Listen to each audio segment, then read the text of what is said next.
Hey everyone. Welcome back to Vision Harry. Get ready for an amazing tale. What if Wednesday Addams found Harry at age 6 and her family sued Dumbledore for child trafficking? Smash that like button and subscribe for more. Here we go. Chapter 1. The cupboard. The Addams family did not take road trips in the conventional sense. There was no cheerful mapping of scenic routes, no roadside diners with laminated menus, no children pressing their noses to car windows and counting cows. When the Addams family traveled, it was in a hearse-black Packard that ran on something Fester had mixed in the garage and refused to name, through roads that seemed to grow darker the moment the car turned onto them, with Lurch at the wheel and Thing navigating from the glove compartment using a map that occasionally disagreed with reality. Gomez smoked his cigar in the front seat and called it an adventure. Morticia arranged black roses in a vase she had bolted to the dashboard and called it romantic. Wednesday and Pugsley sat in the back and did not argue, because they had learned early that arguments during travel led to experiments, and Pugsley still had the eyebrows to prove it. They were in Surrey because of a wrong turn. Not a wrong turn in the directional sense, though that had certainly occurred. They were supposed to be heading to a cousin's funeral in Edinburgh, a cousin nobody liked very much, which made it a more enjoyable funeral than most, when the Packard had simply decided that the M6 was less interesting than a series of increasingly narrow roads that eventually deposited them in the kind of suburb that looked aggressively, almost violently normal. The houses were identical. The gardens were identical. Even the garden gnomes had a suspicious uniformity to them, as though they had all been produced in the same mold and distributed by some central governing body of ornamental ugliness. Gomez, Morticia said, her voice carrying the particular low register she used when she found something aesthetically offensive. My love. He turned from the window, cigar tilting upward. This place makes me feel ill. Isn't it magnificent? He meant it. He craned his neck to peer at a garden with a ceramic duck wearing a bonnet. The horror of it, Tish. The absolute, brazen horror. Morticia touched her pearls. Drive faster, Lurch. MMRNGH, said Lurch, which meant he agreed, but the road was very narrow. Wednesday was not looking at the garden gnomes or the ceramic duck. Wednesday was looking at number 4. She had not decided to look at it in particular. Her gaze had simply stopped there, the way it sometimes did when something beneath the surface of things needed examining. The house was exactly the same as every other house on the street. Neat. Bright. A car in the driveway that had been washed recently. Flowers in the window boxes that were the precise cheerful color of flowers that had been selected to say nothing is wrong here. The curtains moved. Not from wind. There were no windows open. The curtains on the ground floor, at the front, they moved because someone had touched them from inside, and then stopped, as though whoever had touched them had decided they shouldn't be seen. Stop, Wednesday said. Lurch stopped.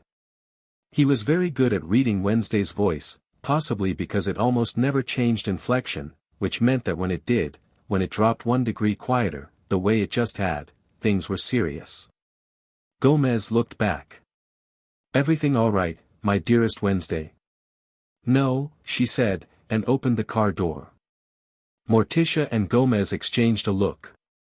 It was the kind of look that married people develop after a decade together, a full conversation compressed into a glance. This one said, she's seen something. Let her go. Stay close. Gomez put out his cigar on the leather armrest, which he had reinforced precisely for this purpose. Morticia folded her hands in her lap.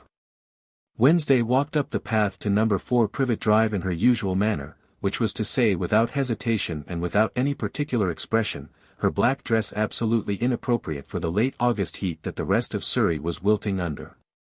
She rang the doorbell once. The woman who opened the door had a neck like a giraffe and eyes that were already narrowing before she had fully registered what she was looking at.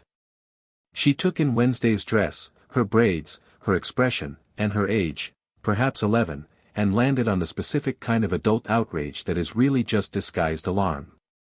Can I help you? She said, in a tone that meant the opposite. I heard something, Wednesday said. I beg your pardon. From your house.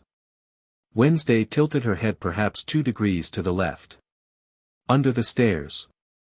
The woman, Petunia, though Wednesday did not know this yet, went very still in a way that was more interesting than any amount of movement. The color did something complicated in her face. She pulled the door fractionally closer to herself, blocking the interior, and her smile arrived approximately 2 seconds too late to be believable. That would be the boiler, she said. Very old pipes. You know how it is. I don't, actually, Wednesday said. We have a dungeon. The pipes are fine. Petunia blinked. I'd like to see the cupboard under your stairs, Wednesday said. Absolutely not. You're a child. Where are your parents? This is private property and I suggest you, Wednesday. Gomez had materialized at the garden gate with the silent efficiency of a man who had spent considerable time learning not to be noticed when he didn't want to be. He was wearing his full pinstripe suit despite the heat and had his hands in his pockets and was smiling at Petunia Dursley with the absolute warmth of a man who had been waiting for an excuse to be difficult. Is there a problem, mi amor? Petunia looked at Gomez. Then at Morticia, who had drifted up the path behind him like a beautiful dark cloud. Then at Lurch, who had unfolded himself from the driver's seat and was standing at the gate, all 7 feet of him, adjusting his cuffs with quiet dignity. Then at Pugsley, who was holding what appeared to be a small crossbow and eating a biscuit. Your daughter was asking to come inside, which is absolutely, she said she heard something, Morticia said softly. She looked at the house. Her dark eyes moved to the small grate beside the front door, the one at ground level, and then to Wednesday, and something passed between them. Wednesday has very good ears. There's nothing to hear. My house is perfectly, Mrs. Gomez paused, inviting. Dursley, Petunia said, before she could stop herself. Mrs. Dursley. Gomez stepped through the gate. He hadn't been invited. The smile hadn't moved. My daughter is rarely wrong about these things. Perhaps you'd like to save us all some time. I am going to call the police, Petunia said, and she was reaching for the door to slam it when Wednesday simply stepped forward and put her foot against the frame. They looked at each other, a 40-year-old woman and an 11-year-old girl, and it was Petunia who looked away first. Wednesday pushed the door open. The hallway of number 4 was aggressively normal in all the ways that mattered and one way that didn't. The carpet was beige. The walls were cream. There was a coat rack with sensible coats on it and a telephone table with a sensible telephone, and a framed photograph of a large blonde family on a trip to somewhere sunny, and underneath the stairs, a door. It was a small door, the kind of door that belongs to a cupboard under the stairs. There was nothing unusual about it. Except that it had a lock on the outside. A bolt slid firmly home. And beside the lock, scratched faintly into the white-painted wood in letters that were too small and careful and desperate to be anything but real, HJP. Wednesday crouched in front of the door. She slid the bolt back. It was a smooth motion, no hesitation, and from somewhere behind her she heard Petunia Dursley make a sound like a deflating tire, and from the sitting room at the end of the hall a large man appeared, vast and purple-faced, with a mustache and small, furious eyes.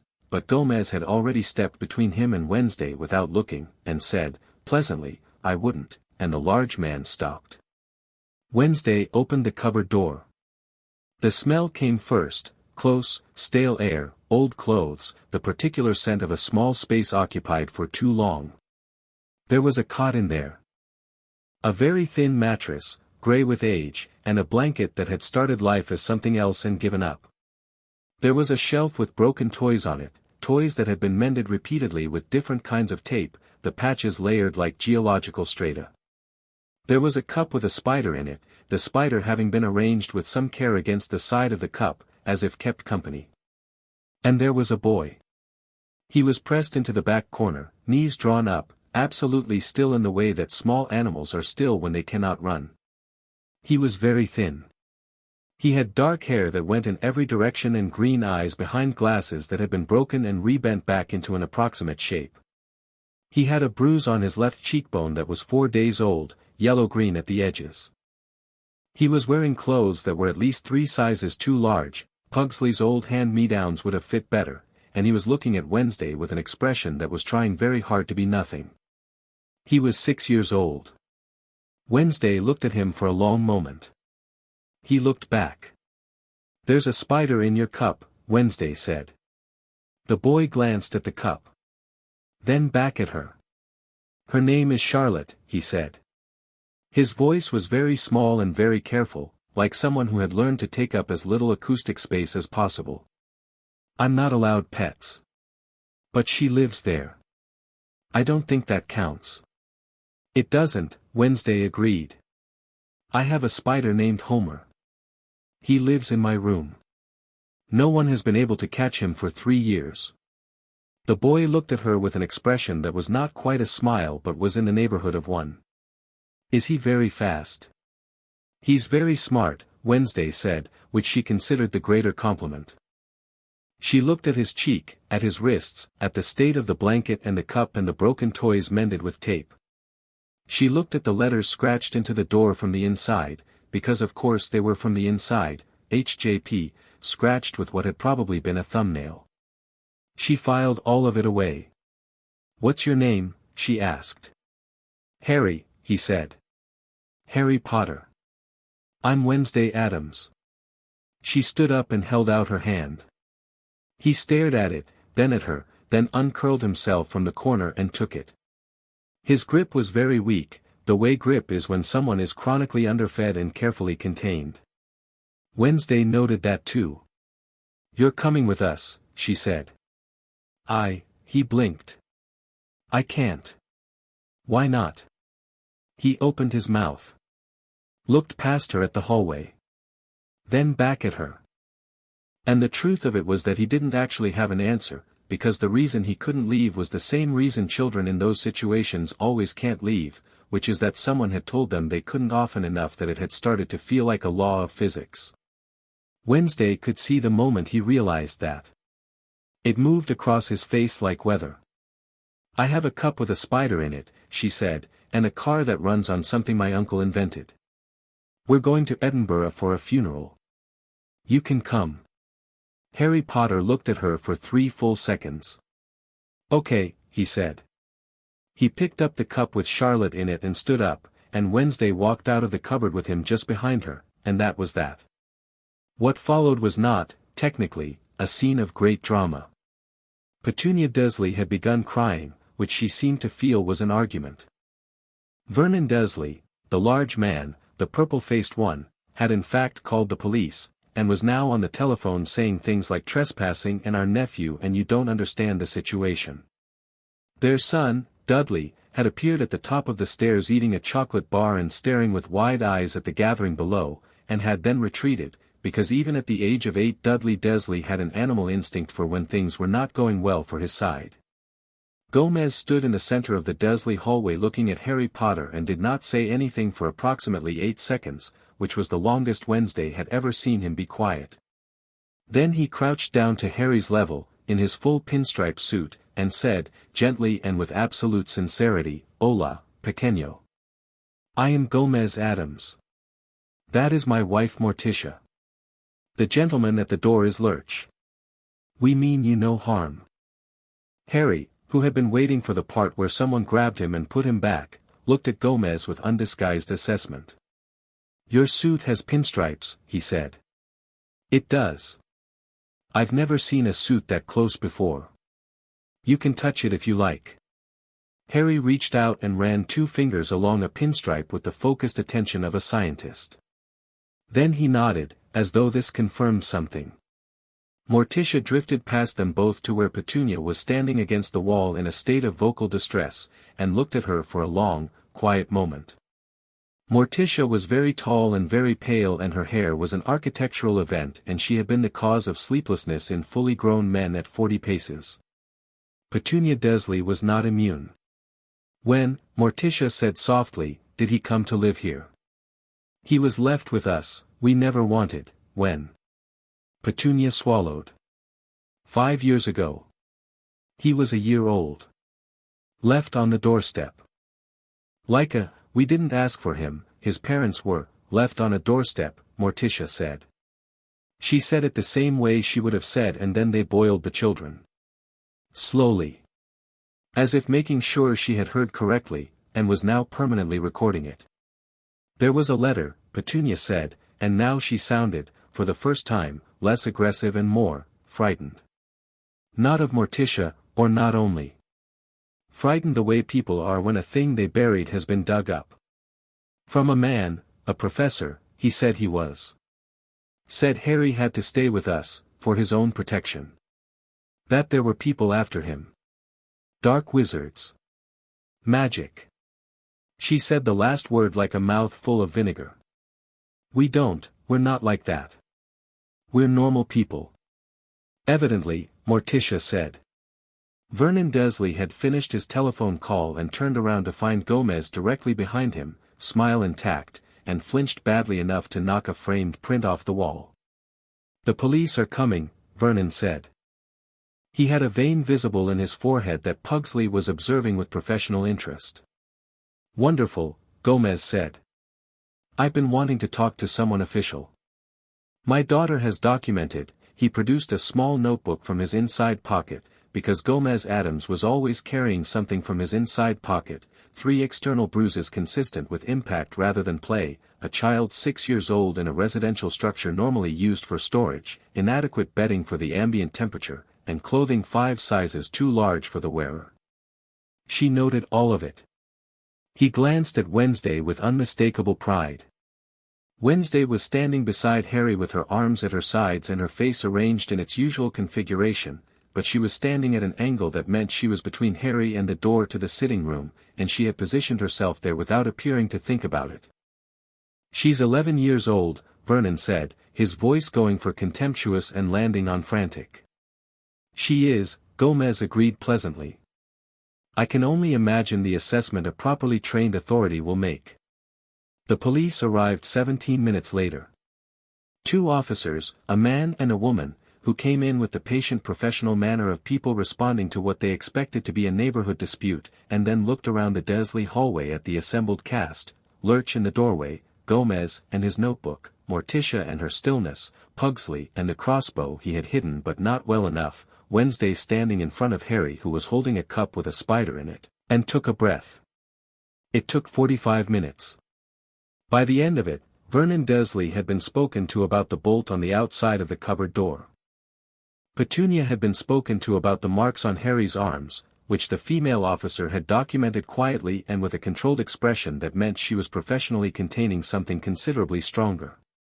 Harry himself had been interviewed by the female officer in the front garden while Gomez stood within eye line, and the officer had asked Harry careful, soft questions, and Harry had answered them carefully and softly in return, and at no point had he looked at the Dursley house, only at Wednesday, and Wednesday had looked back. When it was done, the female officer came back to where Gomez and Morticia stood and said, "He has a social worker on file. There have been some previous reports that weren't followed up adequately. I'm going to be honest with you, sir. The living situation here raises serious questions. Are you family?" "We are family," Gomez said, with perfect confidence, in the most fundamental sense. The officer looked at him. Then at Morticia. Then at the hearse black Packard at the curb, where Lurch had returned and was polishing the hood with a chamois. "He can't go with you tonight," she said. "Officially. There's a process." "Naturally," Gomez said, and took out a business card. "My solicitor's number. And mine. We will be in contact first thing in the morning." He paused. "I am an Addams," he added, as though this explained the situation, and for most people who had heard the name, it did. Harry was standing very quietly beside Wednesday when they went back to him. He had been listening to the conversation with the officer with the focused attention of someone who had learned that adult conversations about them were information. "What happens now?" he asked. "Now," Wednesday said, "you stay here tonight." His face went very still in a way that was different from the stillness in the cupboard. That had been animal stillness, survival stillness. This was the stillness of someone trying not to show that they were afraid. But, Wednesday said, and crouched in front of him so she was at his level, tomorrow my father is going to make telephone calls. He's very good at telephone calls. What kind of telephone calls? The kind where people agree with him. Harry looked at the cup. At Charlotte, making her way around the interior. And then? And then you come with us, Wednesday said. She looked at him straight, and Harry Potter, age 6, looked back. I'm not leaving you here. The female officer was watching this from the garden path. She said nothing. Harry nodded once, in the way people do when they have decided something matters too much to express normally. The next 6 weeks were a study in what happened when Gomez Addams decided something was important. Gomez had made his fortune through a combination of inheritance, intuition, and a genuine enthusiasm for businesses that other people found too uncomfortable to run. He owned a swamp in New Jersey, an undertaker's supply company, a chemicals concern in Eastern Europe, and a legal practice that operated from the basement of the Addams mansion and had never lost a case because Gomez had studied law the way some men study religion, which was to say with total devotion and an undercurrent of joyful fury.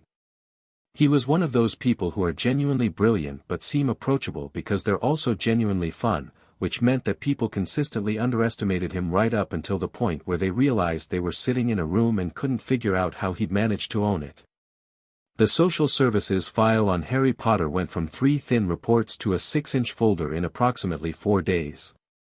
Gomez had opinions about the 3 reports and expressed them in legal briefs. The Dursleys had a meeting with their solicitor. Then another meeting with a different solicitor, because their first one had called Gomez's office and quit the case. Petunia's neighbor, who had filed 2 of the 3 original reports, suddenly found herself talking to a woman from the council who seemed extremely interested in what she had observed over the past 5 years.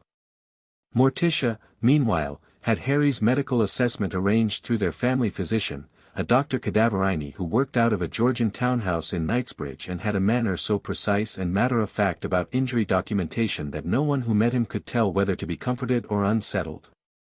The assessment produced a report of some 23 pages.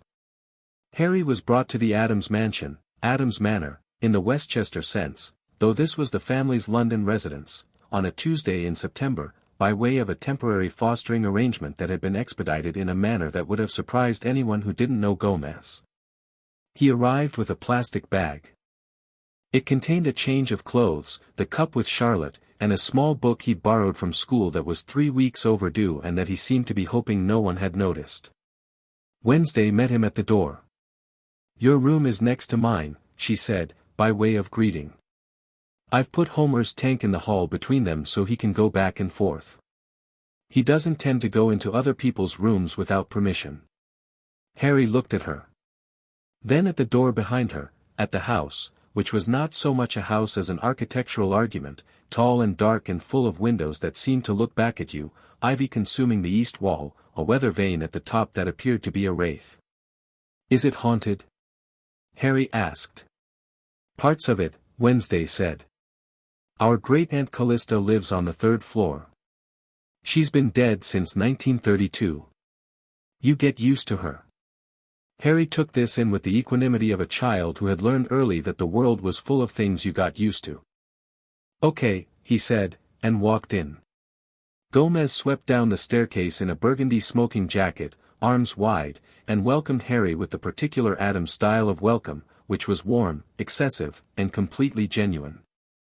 Morticia emerged from the sitting room with the serene manner of someone who had already arranged the house to accommodate him and now only needed to confirm that he'd arrived. Fester came out of the cellar with his arms full of what appeared to be blasting equipment and said, "Ah," when he saw Harry and asked if he wanted to see something explode, and when Harry said yes, Fester's face went through 3 stages of delight in 4 seconds. Grandmama appeared from the kitchen with a bowl of something she called soup, which had the color of a deep sea and smelled of licorice and iron, and which she pressed into Harry's hands with the certainty of a woman who has decided that feeding something is love and is not going to be argued with.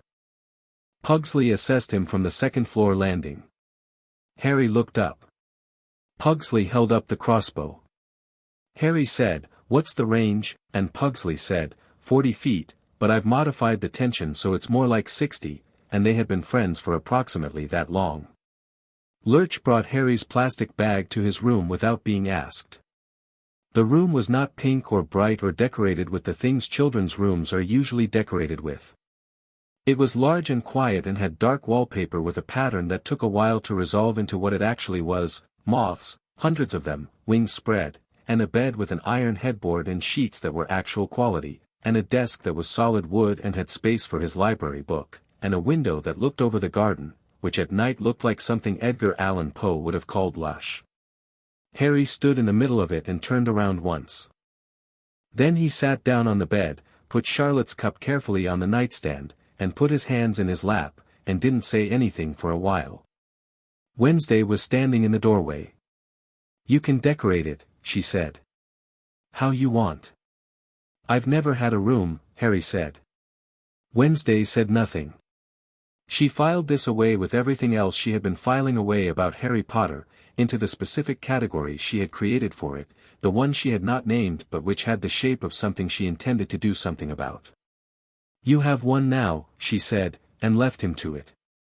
3 weeks after Harry came to live with the Addams family, an owl arrived. This was unusual. The Addams family kept many things, but owls were not among them. This owl was large and gray and had the air of something carrying a message of considerable self-importance. It came through the kitchen window, which was open because Grandmama was boiling something for dinner that required ventilation, and landed on the kitchen table and stood there. Everyone looked at the owl. The owl looked back. It was carrying a letter addressed in green ink to Mr. H. Potter, the East Bedroom, Addams residence. On the back was a wax seal Gomez did not recognize, though it had the look of something with a Latin motto and institutional confidence behind it. Gomez took the letter, opened it with the particular interest he applied to unexpected correspondence, and read it. Then he read it again. "Tish," he said, with the tone of a man who has found something interesting. Morticia came to his shoulder and read over it. A silence passed between them. Then she looked up and said, "Harry." Harry was in the kitchen eating toast, which was, by this point, no longer a complicated activity for him. He had arrived 4 sizes too small for himself and had been eating steadily for 3 weeks with the quiet diligence of someone trying to catch up, and Grandmama had been enabling this with visible satisfaction. He looked up from his toast. "There is a letter for you," Morticia said, "from somewhere called Hogwarts School of Witchcraft and Wizardry." Harry chewed his toast. Considered. "Is that a real school?" "It appears to be," Gomez said. He was now reading the letter for the 3rd time with his monocle out, which he only deployed for serious reading. "It says you have a place at the school. Beginning September 1st. And that," he paused. "Cara mia," Morticia said softly. "And that your guardianship has been registered with the school as the Dursley family." Gomez lowered the letter. He looked at Harry with the same expression he'd had in the Dursley hallway, the smile that was less a smile than a temperature. "Interesting." "My guardianship," Harry said. He was still holding his toast. "According to this letter, yes." Gomez set the letter down and straightened his cuffs. "Which suggests that someone registered your guardianship with this school without being aware of, or without caring about, the change in your circumstances." Wednesday had come in from the dining room with the preternatural timing she had for important conversations. She looked at the letter. She looked at Harry. Something in her face did not change, but it became more focused, the way a lens does when it's being adjusted. "Who sent it?" she asked. Gomez flipped the letter over. "A Professor McGonagall, Deputy Headmistress. On behalf of the headmaster, Albus Dumbledore." Harry put his toast down. "Dumbledore," he said, and his voice was careful in a way it usually wasn't anymore, in the 3 weeks since he'd started, slowly, losing the habit of carefulness. "That's the man Aunt Petunia said left me on the doorstep." "Is it?" Gomez said. "Not a question. She said he was a professor. That he left a letter saying I had to stay with them." Gomez picked up his cigar from the ashtray on the windowsill. He looked at it. "Put it back without lighting it," which was how you knew it was serious. "Harry," he said, "do you trust me to handle this?" Harry looked at him for a moment. It was the look he'd been giving things for 3 weeks, the assessing look of a boy learning slowly that trust might not always result in a locked door. "Yes," he said. "Good," Gomez said, and went to make a telephone call. Albus Dumbledore arrived at the Addams residence on a Thursday afternoon, in September. He had been expecting, based on the address and what little investigation he'd managed, something eccentric. The magical world had some eccentric families. The Lovegoods were eccentric. The Addamses, because of course he had looked them up, once the owl had been returned with a note from Gomez Addams written on black-edged stationery in the most precise legal language Dumbledore had seen outside of the Wizengamot, were not a family he knew. No magic registered. No ministry records. American-originating family in England. Wealthy, apparently. Unconventional. He was prepared for eccentric. He was not prepared for the gate. The gate to the Addams residence was wrought iron, tall, and appeared to be in the process of slowly consuming something. There was a gargoyle above the arch that was more anatomically realistic than decorative gargoyles generally were. The house beyond was not a normal London property. It was the kind of house that happened to normal London properties, the architectural equivalent of a storm system that had settled in and decided to stay. The butler, if the enormous man who opened the gate could be called a butler, said nothing. He simply opened the gate and gestured inward, and Dumbledore walked up the front path noticing that the roses in the garden were black, that the sundial in the center of the path had a shadow on it despite the cloudy sky, and that there was a small dark-haired girl sitting on the front step watching him arrive with the focused interest of an experienced evaluator. "Professor Dumbledore," the girl said. She did not stand up. "Indeed," Dumbledore said, with his most grandfatherly warmth. "And you must be Wednesday." "Yes," Wednesday said, with the tone of someone who has been told they should be charmed by an adult and has decided not to be. "My father is in the study. I'll take you." She stood up and walked inside without checking whether he was following, which meant she already knew he would. The inside of the house was, Dumbledore paused, just briefly, in the hallway. He had a great deal of experience with unusual things, having been unusual himself for nearly 150 years, but there was something about the Addams residence that was not merely unusual. It was confident. The darkness wasn't accidental. The mounted things on the walls weren't eccentric decoration. Everything in the house was exactly what it meant to be. He had the sense, suddenly and without quite being able to explain it, that the house was aware of him. "Through here," Wednesday said, and pushed open a door. The study was a large room lined floor to ceiling with books that appeared to have been organized by a system Dumbledore didn't immediately understand. There was a fireplace with something burning in it that burned purple. There was a globe on a stand that appeared to be showing a map of somewhere that was not Earth, slowly rotating. At the desk, behind it, was Gomez Addams. Gomez was not what Dumbledore had expected. He had expected eccentric. He was looking at sharp. The suit was pinstripe, impeccable, and Gomez wore it the way men wear things when they use clothes as architecture. He was standing as Dumbledore entered, and his smile was the broadest and most genuinely warm smile Dumbledore had seen in years, and it did not touch anything in the room. Because behind it, in the eyes, was the specific look of a man who has already read everything about you and is now waiting to see if the real thing matches the documentation. Morticia stood behind and to the left of the desk. She had the quality of being precisely where she intended to be.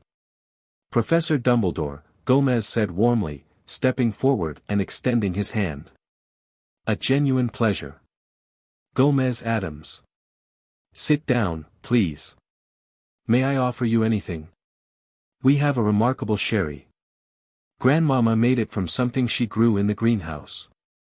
"Thank you," Dumbledore said, and took the offered chair, and accepted nothing, and looked at Gomez Addams and recalibrated. "You received my letter," Dumbledore said, placing his hands together. "I must say, Mr. Addams, I was somewhat surprised. Harry's living situation, was documented by Surrey Social Services, yes, Gomez said pleasantly, sitting back down. And by our physician. And in my solicitor's files.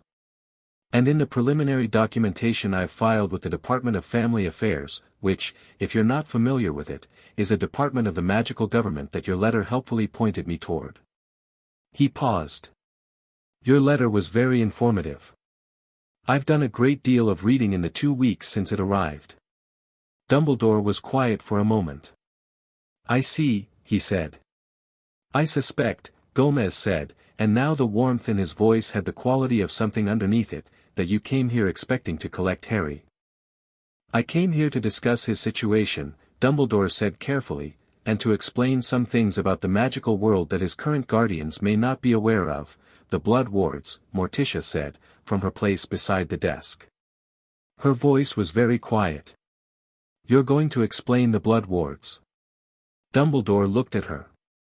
The protection you placed on Harry, Morticia continued, in the tone of someone reading from a document while maintaining total eye contact, that required his mother's blood, her sacrifice, to be housed with her surviving blood relatives.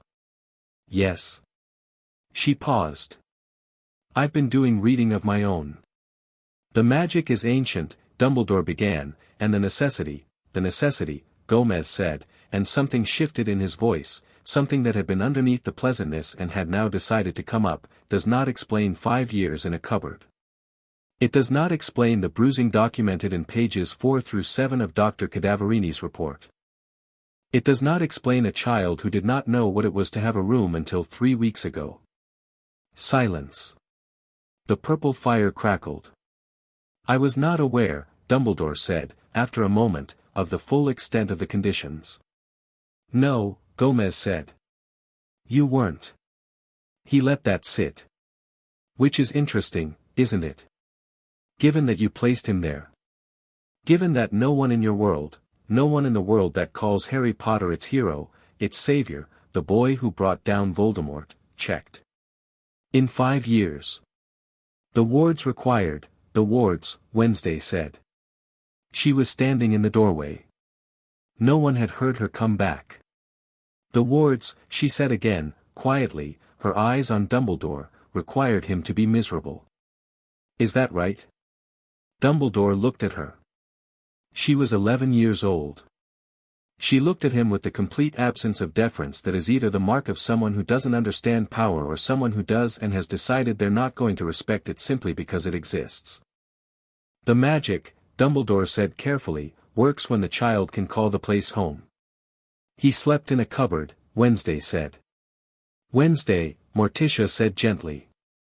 No, Wednesday said, to her mother, which was unusual, and Morticia allowed it.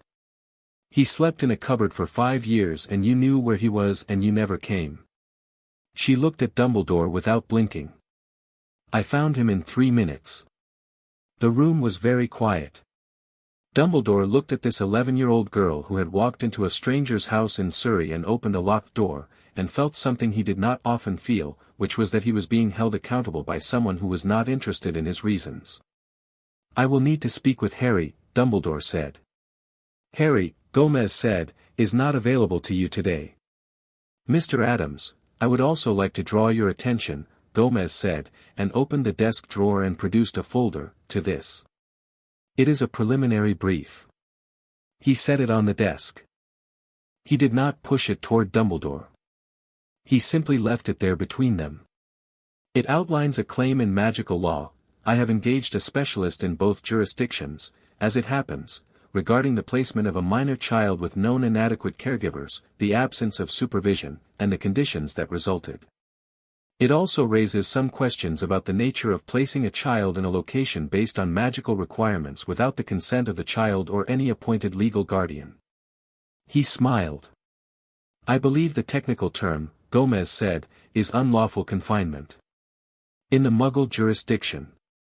In the magical jurisdiction, I am told, the closest equivalent is an interesting piece of legislation from 1723 called the Minor Magical Persons Protection Act, which makes for absolutely fascinating reading. Dumbledore was very still. You would take this to the Wisengamot, he said. I would take this, Gomez said cheerfully, everywhere. Morticia reached across and closed the folder with one elegant hand. "You are welcome to visit Harry," she said, with the particular grace of someone ending a conversation while appearing to continue it. "Once our solicitors have been in communication. We look forward to an orderly process." Dumbledore picked up the folder. He looked at it for a moment. "He needs to go to Hogwarts," he said. "Whatever else, his education, his safety, Wednesday said from the doorway, was not your strong suit." "Wednesday," Morticia said, and this time there was enough in her voice that Wednesday subsided, marginally. "He will receive his education," Gomez said. "When the time comes. We will address it." He stood up, which was the signal that the meeting was concluded. "Thank you for coming, Albus. It's been genuinely fascinating. Lurch will see you out." Lurch appeared in the hallway with the timing that suggested he had been waiting just outside the door. Dumbledore stood. He was not, by nature, a man who left rooms feeling outmaneuvered. He had been managing situations for a very long time. He had navigated Grindelwald, Voldemort, the Wisengamot, 200 years of politics, and the specific labyrinthine complications of running a school full of magical adolescents. He walked out of the Addams house feeling, for the first time in a long time, like a chess player who has arrived at the board to find the other party playing something else entirely, with different pieces and different rules, and winning. At the gate, he paused. Wednesday was sitting on the front step again. "He'll be back," she said. It wasn't a question or a warning. It was a fact. "Yes," Dumbledore said. "Good," Wednesday said. She looked back toward the house. "We'll be ready." Dumbledore looked at her for a moment, this 11-year-old girl in a black dress who had opened a cupboard door and changed the course of something very large without appearing to have exerted any effort at all. Then he walked back down the path toward the gate, and the house watched him go, and the roses were very black in the autumn light, and somewhere inside, a 6-year-old boy was having his third meal of the day and was in the process of learning, for the first time, that someone had decided he was worth fighting for. Chapter 2, The Education of Harry Potter Addams. The first thing Harry learned in the Addams house was that fire was not an emergency. He'd discovered this on his 4th morning, when he'd come downstairs to find Fester in the kitchen with what appeared to be a small contained explosion happening on the stovetop, Grandmama stirring something next to it with the absolute calm of a woman who had been cooking beside open flames for 60 years, and Lurch standing at the far counter methodically buttering toast while the wallpaper behind him was briefly, incrementally, on fire. Harry had stopped in the doorway. "The toast is almost done," Grandmama said, without looking up. Harry looked at the wallpaper. He looked at Lurch. Lurch noticed the wallpaper, turned to it with the energy of someone addressing a minor inconvenience, and patted it out with one enormous hand before turning back to the toast. "Do you want eggs?" Grandmama asked. "Yes please," Harry said, and sat down. By the end of the first month, he'd stopped flinching at loud noises. By the end of the second, he'd stopped bracing when adult footsteps came too quickly down a hallway. By the end of the third, he was running in the hallways himself, which Wednesday had pointed out was unnecessary given the size of the house, and which he did anyway because the novelty of being able to had not yet worn off and he wanted to get his fill of it before it did. The Addams family noticed these changes the way they noticed most things, not by remarking on them, but by accommodating them.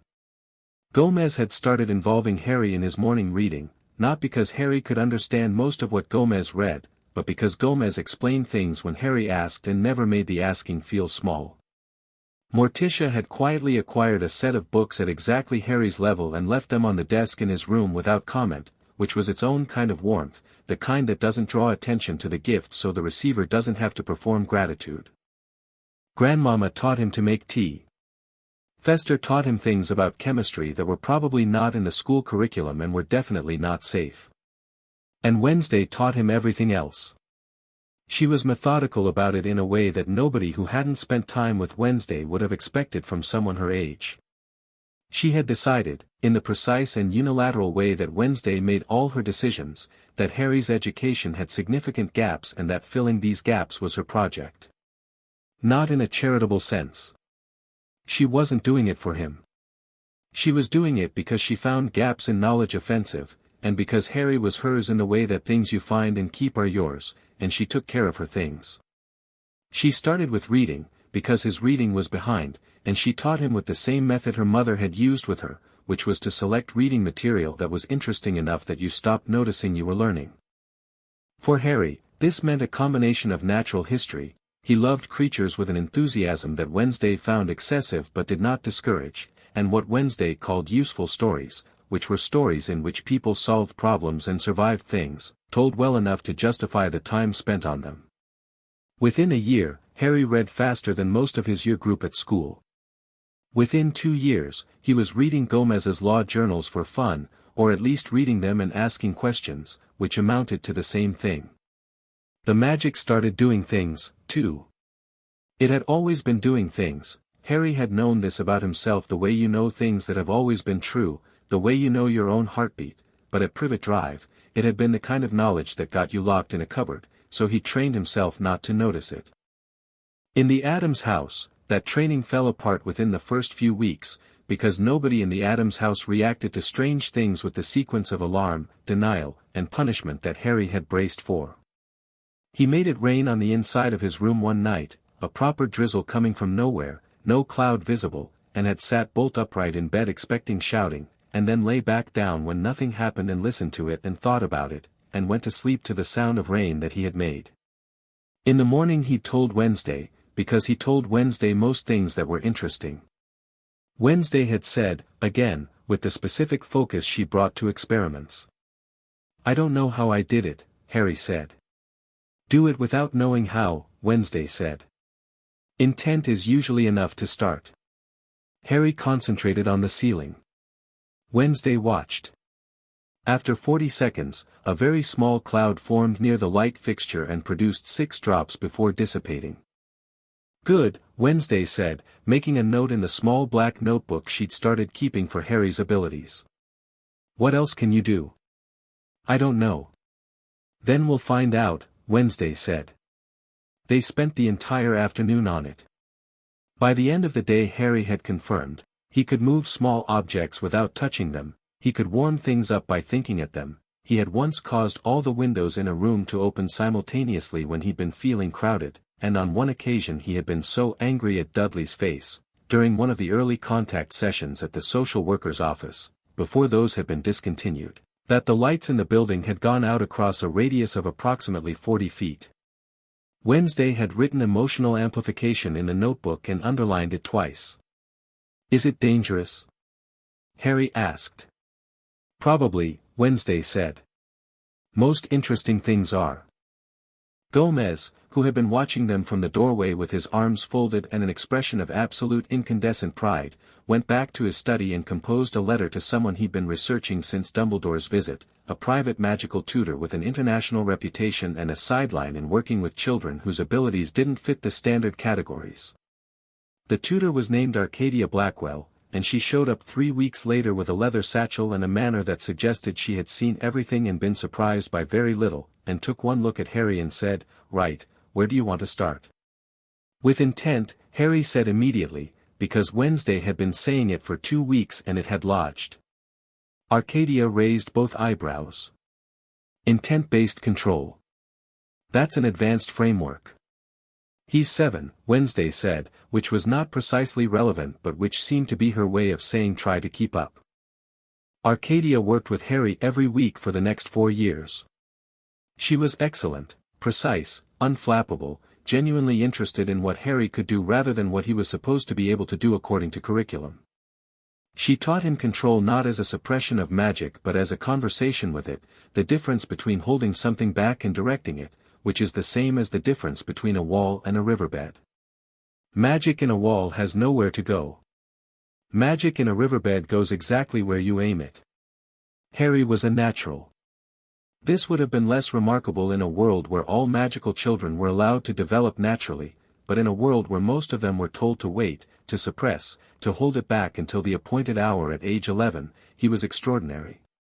Not louder or more dramatic than most magical children his age, just more fluent. He thought in magic the way fluent speakers think in language rather than translating, and by the time he was 10 he had the control of someone several years his senior and the instincts of someone who had been using magic in small, creative ways since he was 7 because nobody had told him he couldn't. He also had Wednesday's approach to problems, which was the greater advantage. Pugsley turned out to be one of the best friends Harry had ever had, largely because Pugsley had no interest in Harry's history or significance and significant interest in whether Harry wanted to help with whatever he was building in the basement. Harry, it turned out, had extremely good hands for circuitry. This was not a magical talent, it was just that he was patient, had good fine motor skills, and found the puzzle of how things fit together genuinely interesting. Pugsley's projects were always several stages past what an ordinarily cautious person would consider reasonable, which meant that working on them together involved a combination of engineering, chemistry, and a kind of philosophical flexibility about outcomes. 3 of their early collaborations had resulted in things they'd had to apologize for in multiple ways. One had accidentally improved the water pressure throughout the entire house. Lurch had been wordlessly grateful for 2 weeks. Fester became a second education in itself. Uncle Fester was not a man with much conventional knowledge, but he had tremendous self-taught expertise in the area of things that produced results you hadn't planned for, and Harry responded to this philosophy with enormous enthusiasm. Fester taught him that most problems had an unexpected solution somewhere to the left of the obvious one, that patience was less useful than observation, and that the safest place in a dangerous situation was usually the place everyone assumed was the most dangerous, because nobody aims for the thing they think is already going to explode. Harry stored this away. Grandmama's contribution was food and story, and people who haven't thought about it tend to underestimate the story portion. She cooked while she talked and Harry sat at the kitchen table and ate and listened, and the stories were always her own, her girlhood, the family history, the legends attached to the Addams name, old things and strange things and things that were clearly embellished but had truth underneath them the way good stories do. Harry absorbed them. He wasn't performatively listening, he was actually listening, the way he listened to everything, because Harry Potter had grown up in a cupboard where no one told him stories and he had therefore concluded very early that stories were among the things worth paying attention to.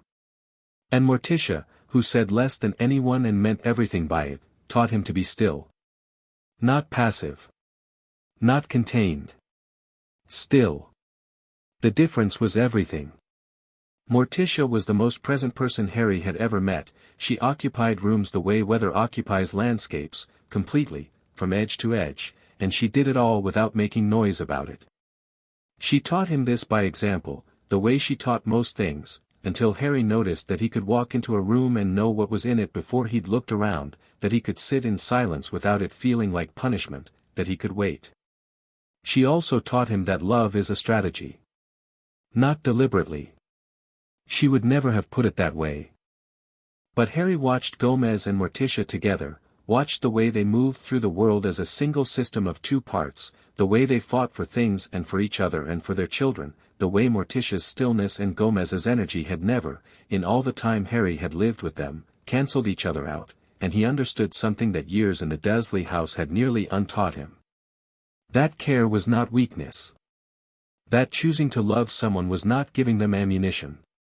That the Addams family was entirely, frankly, unabashedly themselves, dark and strange and alarming to most people they encountered, and they were also the most functional unit Harry had ever been part of. He told Wednesday this one evening when they were 12 and 11 respectively and sitting on the roof, which they did because Wednesday liked the dark and Harry liked high places and the roof combined both. "Your family is strange," Harry said. "Yes," Wednesday agreed. "I mean that in a good way. I know. I didn't have this before. Any of this." Wednesday looked at him.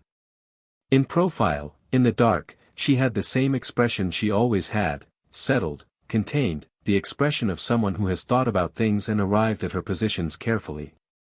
"I know," she said again. Then, after a moment, "You're not going anywhere." "I know," Harry said. They sat in comfortable quiet for a while, watching the London skyline. "The school letter is going to come soon," Harry said. "Yes. Your parents are going to do something about Dumbledore." Yes, Wednesday said. My father has been preparing for 4 years. Harry was quiet for a moment. He planned this. When he finds something worth fighting for, Wednesday said, he prepares until he's ready. Then he fights. She paused. He doesn't lose. Harry thought about this.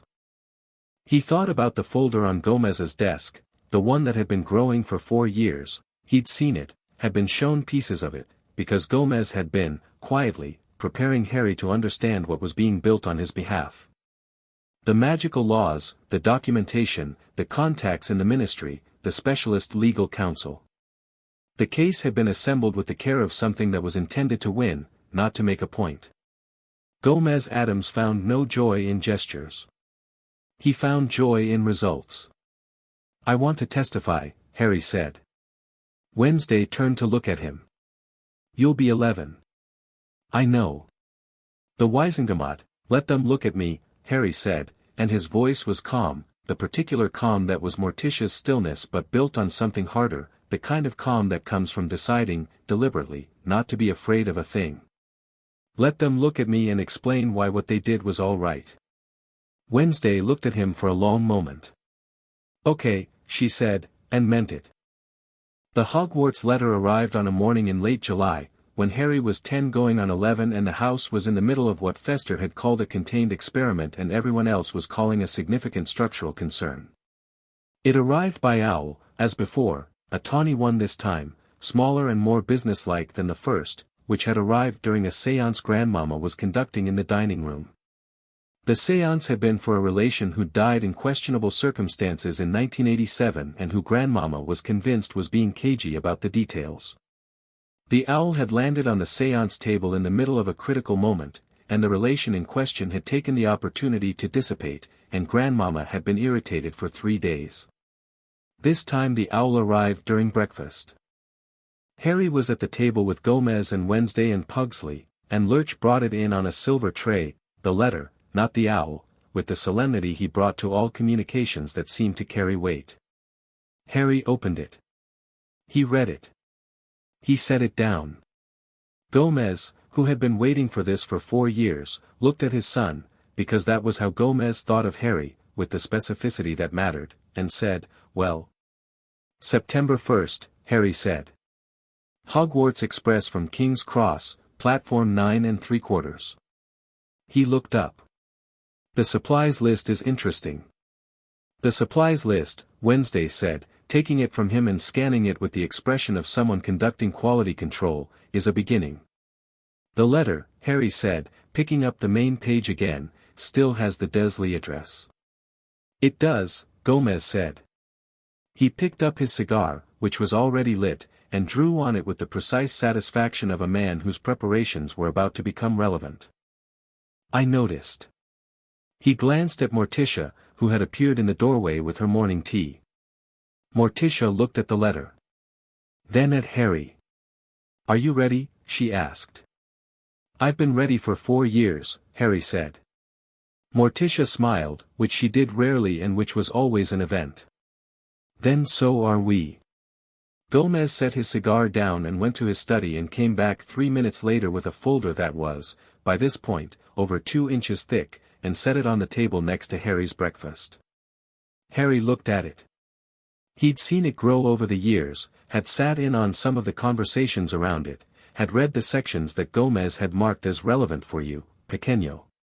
He knew its contents the way you know a plan you've been part of, from the inside. Today, Gomez said, sitting back down with the energy of a man about to do something he has been looking forward to for a long time, I file. What does that mean, exactly? Pugsley asked, leaning over to look at the folder. It means, Gomez said, that I contact our solicitor in the magical jurisdiction, a formidable woman named Beatrix Graves, who has been building this case with me for the past 2 years, and we submit a formal claim to the Wisengamot. He opened the folder and smoothed the top page, and Harry could see his own name on it, Harry James Potter Addams, and underneath it a list of claims that ran down the page in the compact legal language Harry had learned to read. The claims are unlawful placement of a magical minor without appropriate guardianship review, negligent endangerment through failure of supervision, and, he paused, and something moved through his face that was very rarely there, something that was the other side of his energy, not joy but its counterpart. Trafficking of a magical minor, facilitated by an authority figure. The kitchen was quiet except for Grandmama's stirring. Trafficking, Harry said. It's the correct legal term, Gomez said, for what was done. Taking a child and placing them, without consent, without review, without any of the legal protections that should have surrounded you, placing them in conditions of hardship to serve a purpose that was not the child's own. He looked at Harry steadily. I want to be clear with you about what we're calling this and why. Because it's accurate, Harry said. Because it's accurate, Gomez agreed. Harry looked at his name on the front of the folder. He thought about the cupboard. He thought about the letters scratched in the door. He thought about Charlotte in her cup, and the broken toys on the shelf, and the look on Wednesday's face when she'd crouched in the doorway and decided he was coming with her. He thought about 4 years of meals and lessons and rooms that were his and people who showed up. Okay, he said. There's something else, Morticia said, from the doorway. She came in and sat down, which meant it was serious, because Morticia did things with intention and sitting at the breakfast table was not her habit. When we file, the magical world will know. It will become public. I know, Harry said. There are people in that world who think of you as significant. Who have ideas about what you're supposed to be. Who may not receive the news of your existence and your circumstances with the neutrality we might hope for. They'll have opinions, Wednesday said. They'll have expectations, Morticia said. Which is more dangerous than opinions, because expectations try to make themselves into obligations. Harry looked at her. I don't owe the magical world anything, he said, and it wasn't a declaration, just a statement of fact, the way he'd say the sky is dark tonight. He'd worked this out a while ago, and had been working it out steadily since, the way you work out a knot, carefully, patiently, until it comes loose. They didn't know me. They put a name on me, but they didn't know me. What I am now isn't what they made. It's what you made. And what I made. Morticia looked at him for a moment. Yes, she said. Gomez, who had been watching this exchange, looked like he was going to burst with something, and controlled it into a very straight spine and a very precise adjustment of his cuffs. He did this when he was proudest. Harry had learned to read the tells. Right, Gomez said, standing up. Let's go file a lawsuit. Beatrix Graves was 45, had been practicing magical law for 20 years, had red hair she kept in a bun with a quill through it, and had a reputation in the Wisingamot corridors for being the kind of barrister who built cases the way engineers build bridges, not spectacular, not dramatic, but so structurally sound that you can drive anything across them. She had met Gomez 2 years earlier at a conference on cross-jurisdictional legal practice that he had attended for reasons that had initially confused her and very quickly stopped confusing her, because within 40 minutes Gomez had demonstrated a grasp of magical legal history that she hadn't expected from a Muggle-adjacent practitioner and had then presented her with a case file that made her sit down. She had said, after reading it, "You know what you're asking for." Gomez had said, "I know exactly what I'm asking for. Do you take it?" She had taken it. She had spent 2 years refining it, and she would tell people later, in private, that it was the best constructed case she had worked on in her career, not because of the evidence, though the evidence was devastating, but because Gomez Addams had a genuine legal mind and had spent 4 years thinking about it from every angle, including the angles that could be used against them. The morning Gomez filed, Beatrix was at the Wisingamot submission desk when the clerk looked at the name on the claim and went slightly pale. Dumbledore, the clerk said. The full title is Addams and Potter Addams v. Albus Percival Wulfric Brian Dumbledore and the Hogwarts School of Witchcraft and Wizardry Governing Board and the Office of the Chief Warlock, Beatrix said pleasantly. You'll want to log that in full. The news went through the ministry in approximately 4 hours. By evening it had reached the Daily Prophet, which sent a reporter to the Addams residence.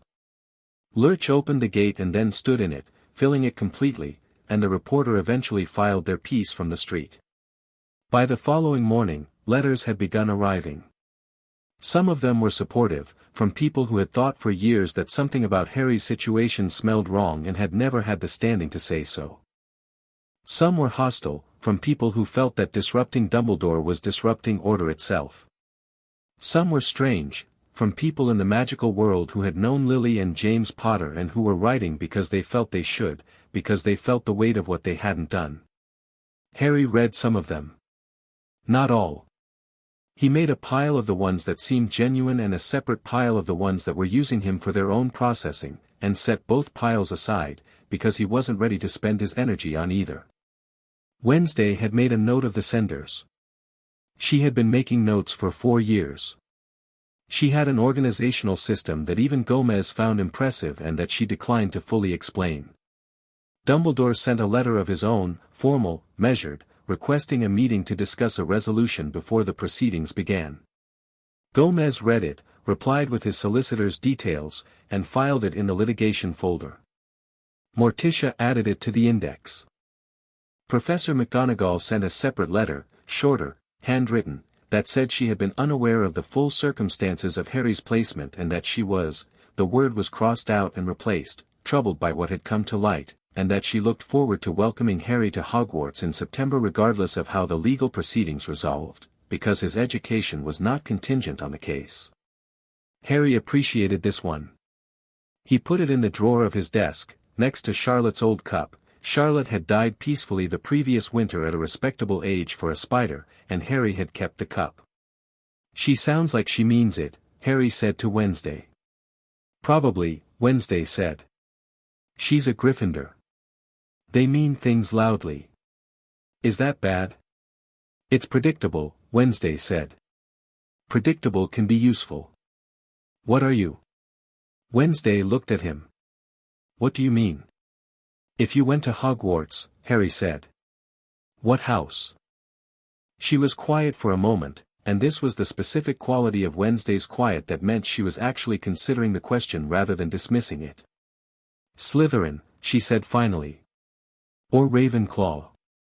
Depending on what they think intelligence looks like." She paused. "What about you?" Harry thought about it.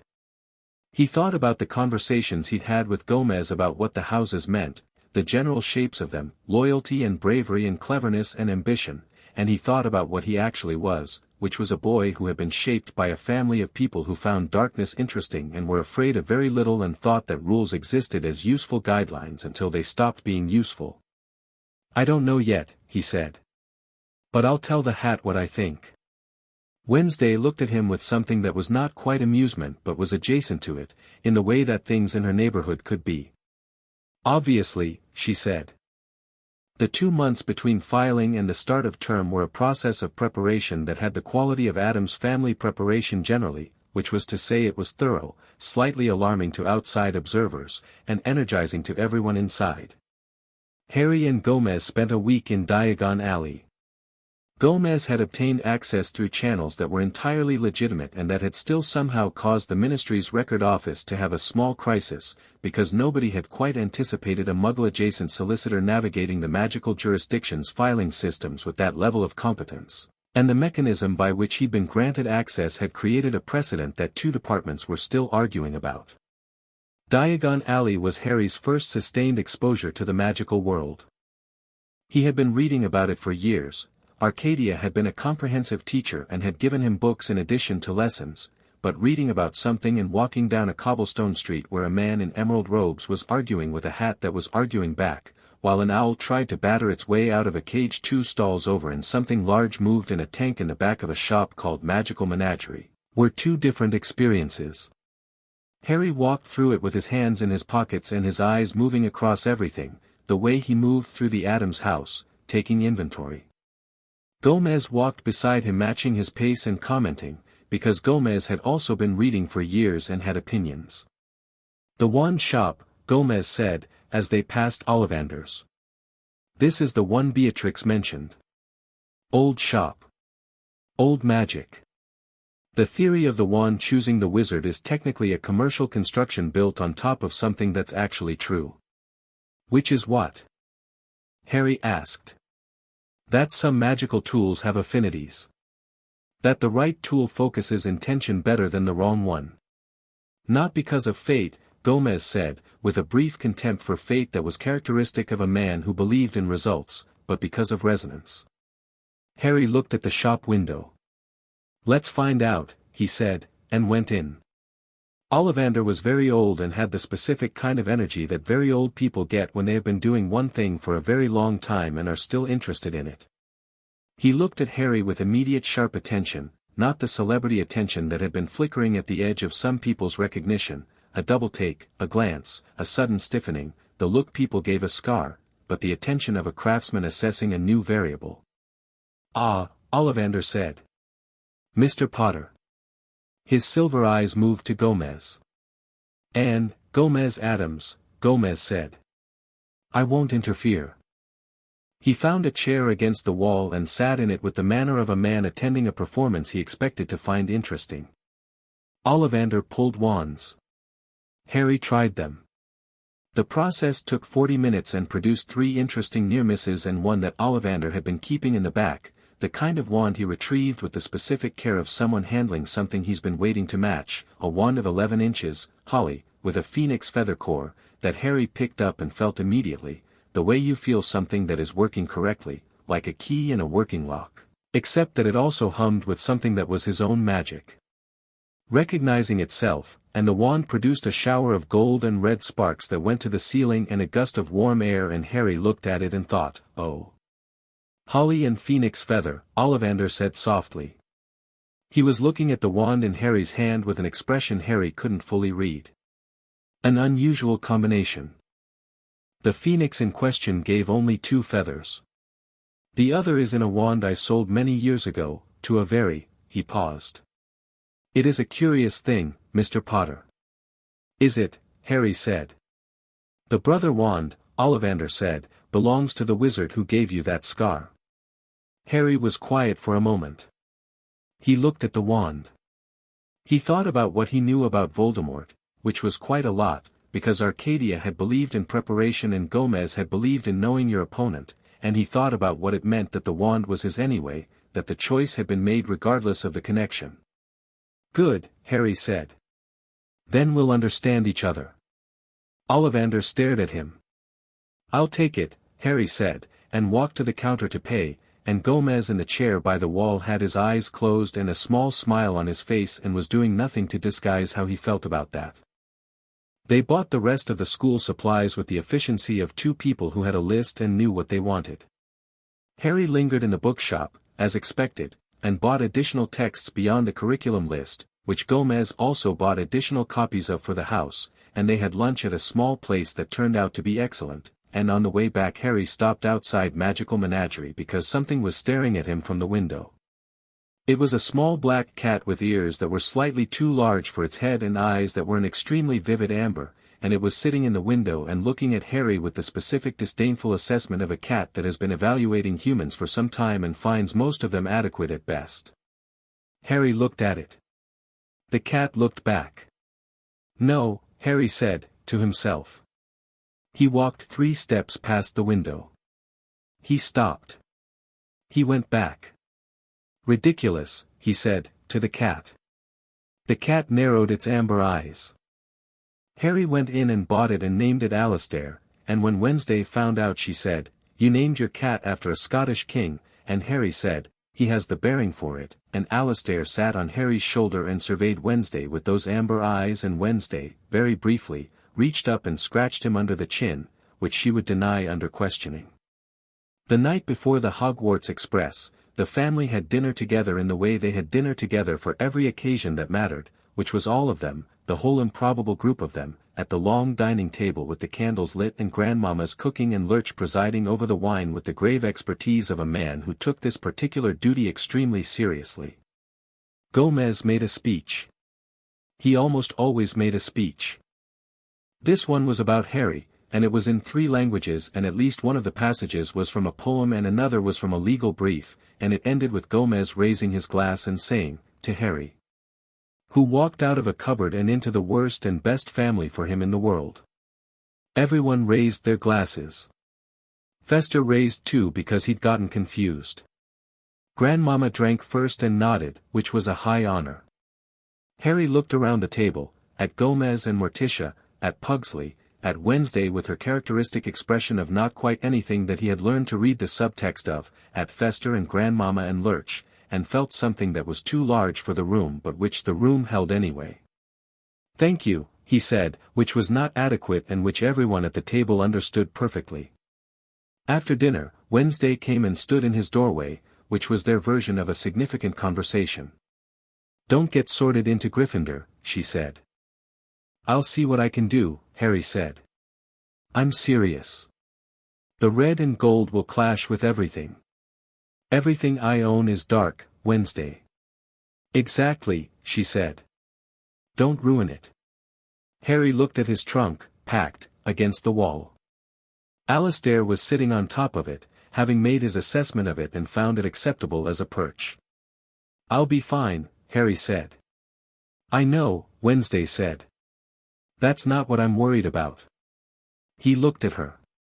In the doorway, in the dark, she had the same face she'd had in the Dursley hallway when she'd been 11 and had stood between him and the door to the sitting room without appearing to think about it.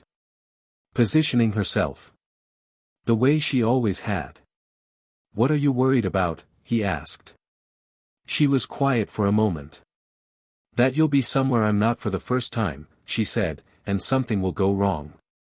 She said it with the same tone she used for facts, but it was the most honest thing she'd said to him in 4 years, and they both knew it. "All right," Harry said.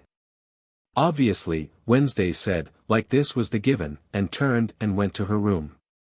Harry sat on his bed and listened to the house around him, Pugsley's project thumping steadily in the basement, the creak of the old building, the distant sound of Grandmama's radio playing something that sounded like a lullaby for something considerably darker than a child, and thought about September 1st. He was not afraid.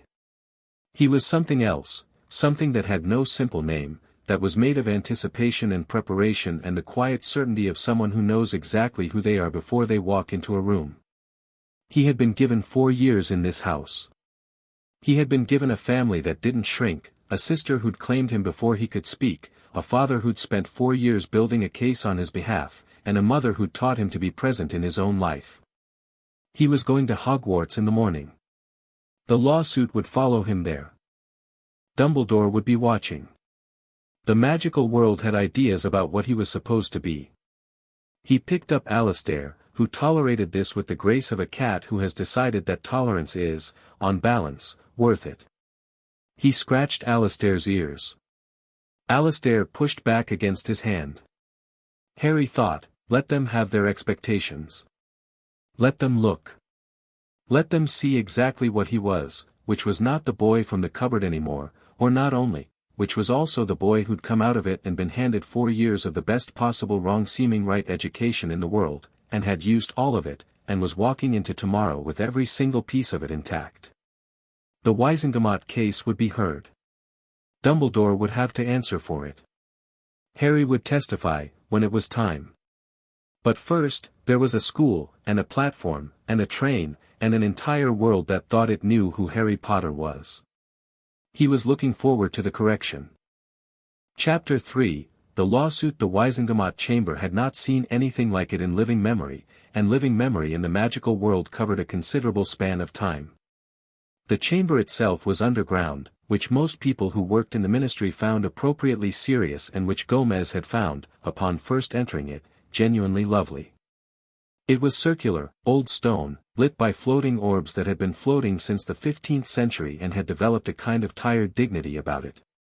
The Wisingamot members sat in tiered seats that curved around 3 walls, high-backed chairs for the senior members, lower ones for the junior, a configuration that was designed to communicate hierarchy through architecture in the way that old institutions communicate everything, through the built environment, as though the stone itself has opinions. At the center was the floor, and on the floor were 2 tables. Beatrix Graves sat at one. She had her red hair in its quill-pin bun and a robe that was technically the standard barrister's black but which had been cut with enough precision to suggest that standards could be exceeded. Her files were organized with the neatness of someone who had been thinking about this day for 2 years. She had a quill out but hadn't used it yet. She didn't look nervous. She looked like a woman who had decided how this was going to go and was waiting for reality to catch up. Across from her, the Hogwarts legal counsel, a senior barrister named Aldrich Pemberton, grey-haired, experienced, credentialed, the kind of man who had been representing institutions for so long that he had taken on some of their qualities, sat with 3 assistants and a stack of documents. He had the manner of someone who expected this to be unpleasant but manageable. Gomez was in the gallery. This had been a deliberate choice and Beatrix's only firm instruction, the gallery, not the floor, because Gomez on the floor would be Gomez performing, and Gomez performing in a room full of people who'd never encountered him would be spectacular but tactically complicated. In the gallery, behind the low rail, he was the concerned party. The father. The man who'd spent 4 years building something and was now watching it open. He was wearing a black pinstripe suit with a black shirt and a blood-red pocket square. Morticia was beside him in a dress that had caused 3 Wisengamot members to visibly recalibrate when she'd walked in. She had her hands folded in her lap and her eyes on the chamber floor with the focused quality of a woman watching an orchestra for which she had written the score. Harry sat between them. He was 11 years old. He was wearing dark trousers and a dark jacket that Morticia had chosen and that fit him correctly, which still felt like information every time it happened, that clothes could simply fit. His scar was visible. The chamber had done a collective, poorly concealed adjustment when he'd walked in, the kind of ripple that goes through a crowd when the thing they've been waiting for arrives. Harry had felt it and kept walking.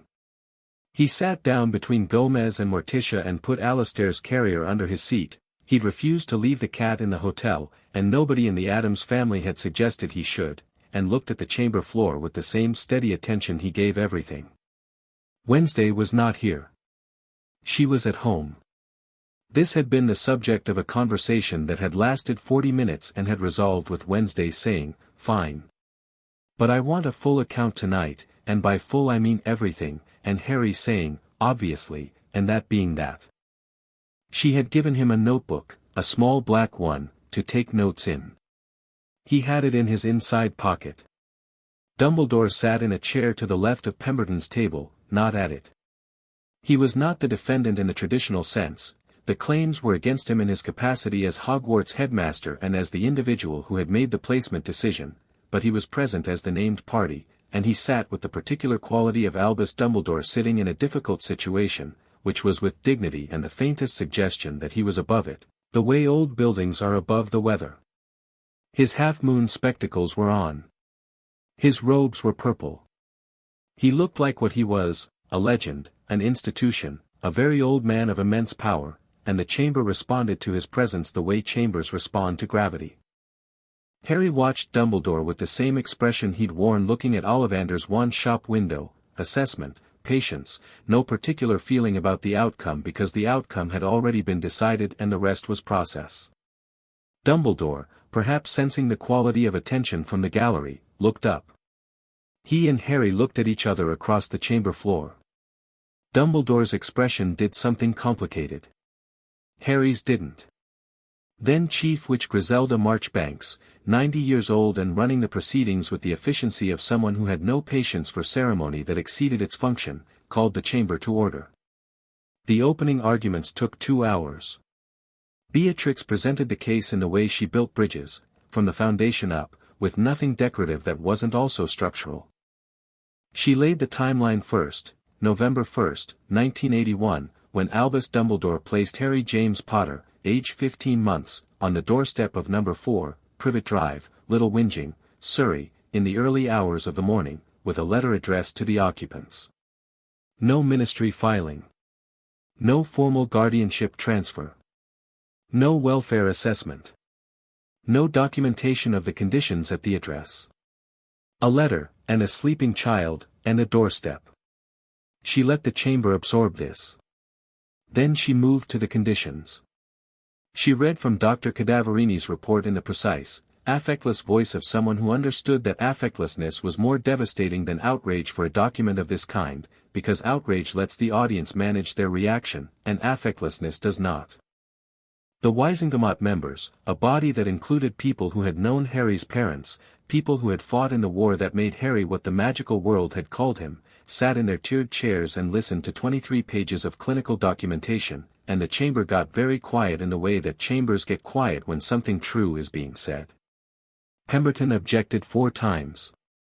Marchbanks overruled him 4 times with the speed of someone who had already read the documentation. The third section of Beatrix's opening addressed the law. She cited the Minor Magical Persons Protection Act, 1723. She cited the Magical Guardianship Code, revised 1882. She cited 3 international precedents involving the placement of magical children outside the community, 2 of which Gomez had found and 1 of which Beatrix had found independently and which had arrived simultaneously from both of them in the same week, in a coincidence that had made Beatrix, privately, feel that this case was meant to be tried. The defendant, she said, at the end, addressing the chamber without theatrics, made a decision about a child's life based on a single criterion, that the magical protection he had devised required the child's presence at a specific address. He did not investigate the address. He did not appoint a guardian. He did not establish any mechanism for oversight. He relied on magic of his own construction and the compliance of people he did not know to care for a child whose safety he had publicly, loudly, repeatedly claimed was the most important thing in the wizarding world. She paused. And then, she said, he did not check. For 5 years. The chamber had the quality of held breath. We are not asking this court to adjudicate Albus Dumbledore's intentions, Beatrix said. We understand that his intentions were, in his estimation, good. We are asking this court to adjudicate his actions. And his actions placed a child, who was by any measure a ward of the magical community, in conditions that the Muggle child welfare system ultimately had to investigate because no one in this world that claims him as its savior ever bothered to. She sat down. Pemberton's opening was competent, which was its problem. He argued precedent, the wartime context, the genuine threat of Voldemort's remaining followers, the magical necessity of the blood protection, the unprecedented nature of the situation Dumbledore had faced. These were not bad arguments. They were true arguments. Dumbledore had faced something unprecedented, and his decisions had come from a real assessment of real danger, and the blood protection had worked in the technical sense that Harry had survived. Harry, listening from the gallery, thought, survived is doing a lot of work in that sentence. Pemberton's problem was not his argument. His problem was that he was arguing about context, and Beatrix had already argued about a child in a cupboard, and the chamber could hold both things in its mind but couldn't unfeel the second one now that it had been established. At the lunch recess, Gomez turned to Harry and said, quietly, "How are you?" "Fine," Harry said, and meant it. "She's good." "She's extraordinary," Gomez agreed. "He's not going to give up," Harry said, watching Dumbledore across the chamber, who was speaking in a low voice to Pemberton. "He believes he was right." "Yes," Gomez said. "That's actually the hardest part of it," Harry said. "Not that he did something terrible. That he did something terrible and thinks it was correct, and he'll keep thinking that unless someone shows him something he can't argue around." Morticia looked at her son with the expression she reserved for moments when Harry said things that were more right than he perhaps fully knew. "That," she said, "is why you're testifying." The second day brought the witnesses. Beatrix called Dr. Cadaverini first, which was strategic and efficient. Cadaverini on the stand was a doctor giving medical evidence. He stated facts, cited his documentation, used clinical language, and under cross-examination proved entirely resistant to reframing, because he had been giving expert medical testimony for 30 years and understood that his job was to be accurate and immovable, not emphatic. Pemberton tried 3 angles of attack on the medical documentation and got nowhere on any of them. Then Beatrix called the social worker. A woman named Janet Plum, who had taken over Harry's file from the previous caseworker, who had been the one to finally properly investigate after the Addams family's intervention. Janet Plum had, in Beatrix's estimation, done her job correctly and said so without decoration. She described the state of the file when she'd received it, the prior reports that had been deprioritized, what she'd found when she'd visited number 4, and what she'd found when she'd interviewed Harry. Under cross-examination, Pemberton made the mistake of asking Janet Plum whether she was aware of the extraordinary circumstances surrounding Harry Potter's placement, the magical threats, the genuine complexity of the situation. Janet Plum looked at him and said, "I'm aware that a child was in a cupboard." Pemberton sat down. The third witness was Arabella Figg. This was the moment where the chamber shifted in a way that was different from the previous shifts, not the careful, held-breath attention of people hearing documented evidence, but the more fractious attention of people about to hear something that directly implicates the world they live in. Arabella Figg was a squib, a person with magical heritage and no functional magic, which in the wizarding world was the kind of identity that made you invisible in a specific way, present at the edges of both worlds and fully part of neither. She was a small woman in her 60s who had been living on Privet Drive as a watcher. Dumbledore's watcher. She had been asked, years ago, to keep an eye on Harry without drawing attention, and she had done this, and the chamber was about to hear what she had seen. She sat down in the witness chair and folded her hands. Beatrix said, "Mrs. Figg, you resided at Wisteria Walk, Little Whinging, Surrey, during the period in question?" "I did," Arabella said. "And in what capacity were you there?" A pause. "I was asked by Albus Dumbledore to watch over Harry Potter. To observe and report." "And did you observe Harry Potter?" "I did. For years." Her hands tightened in her lap. "I saw him in the garden. I saw how thin he was. I saw," she stopped. Collected herself. "I saw things that troubled me. I reported what I saw." "To whom?" "To Professor Dumbledore. Through the network he'd established." Beatrix let this sit. "Then, and what was done with your reports?" Another pause. This one longer. "I don't know," Arabella said. "I never received a response. I was told to continue watching." The chamber was very quiet. Beatrix said, "Mrs. Figg, in your years of observing Harry Potter at Privet Drive, did you ever witness the Dursleys engaging in behavior toward Harry that alarmed you?" "Yes," Arabella said simply. "And you reported this?" "Yes." "And you received no response, and were told to continue watching?"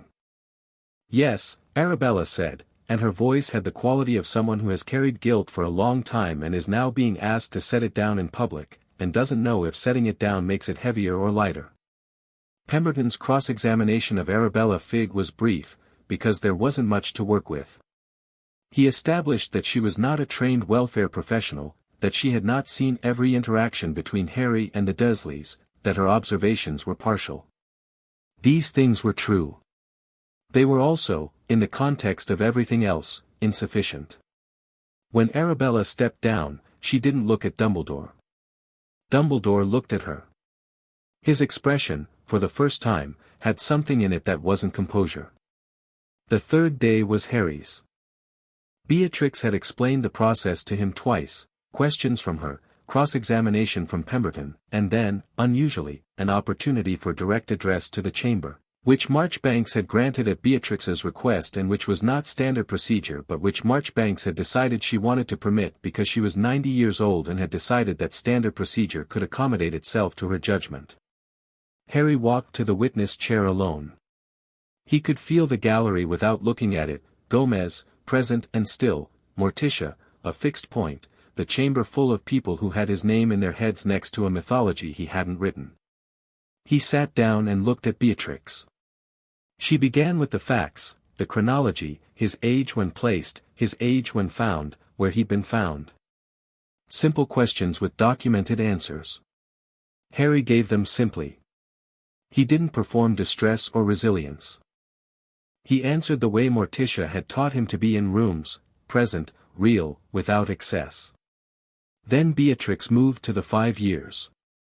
"Harry," she said, and her voice changed precisely the amount that a professional's voice changes when the questions become personal, which was not much but was enough. Can you tell the chamber what you remember about living at number 4, Privet Drive? Harry thought about it for a moment. Not because he needed to find the memory was entirely available, it wasn't buried, it had never been the kind of pain that requires excavating, but because he was choosing how to tell it. Wednesday had taught him that the shape of a story matters as much as its content. The cupboard was under the stairs, he said. It was small enough that by the time I was 6 I couldn't fully straighten up in it. There was a cot and a shelf. The shelf had toys on it that I was given after they were broken, they'd been Dudley's first. I mended them with tape. He looked at the chamber without looking at any individual face. I kept a spider. Her name was Charlotte. She was the closest thing I had to a pet, because I wasn't allowed a pet, but a spider living in a cup on the shelf felt like a different category. I used to talk to her. The chamber had the quality it had had during the medical report, but different, less clinical, more immediate. I was hungry most of the time, Harry continued. Not always, sometimes they fed me normally. But food was often conditional. And I didn't know what normal was. I thought everyone lived like that. I thought I was being correctly dealt with. I had done something wrong before I could remember doing it, and this was the appropriate response. He paused. I understood, quite early, that my existence was an inconvenience to them. They didn't hide this. And I had no context to know whether it was right or not, so I assumed it was. Pemberton objected to the last statement as editorializing. Marchbanks looked at him. He sat down. When Wednesday found me, Harry said, she opened the door and told me there was a spider in my cup. I thought that was the strangest thing anyone had ever said to me. Then she said she had a spider too. He looked at the floor for a moment. I didn't know what to make of her. But she talked to me like I was just a person. Not a problem. Not an inconvenience. Just someone she was talking to. He looked up. I'd never had that before. Not that I could remember. Beatrix let that breathe. Then, Harry, do you know who placed you with the Dursleys? Albus Dumbledore, Harry said. Have you ever spoken to Professor Dumbledore? Once. At the Addams residence. About 3 months after I came to live there. And what was your impression of that conversation? Harry considered. He believed he'd done the right thing, he said. He wasn't pretending to feel otherwise. He genuinely thought it was necessary, and he thought the necessity justified the outcome. He paused. I understand that. I just don't agree with it. The thing he was protecting me from was the dark. But the place he put me was already dark. I didn't need a dark lord to take my childhood.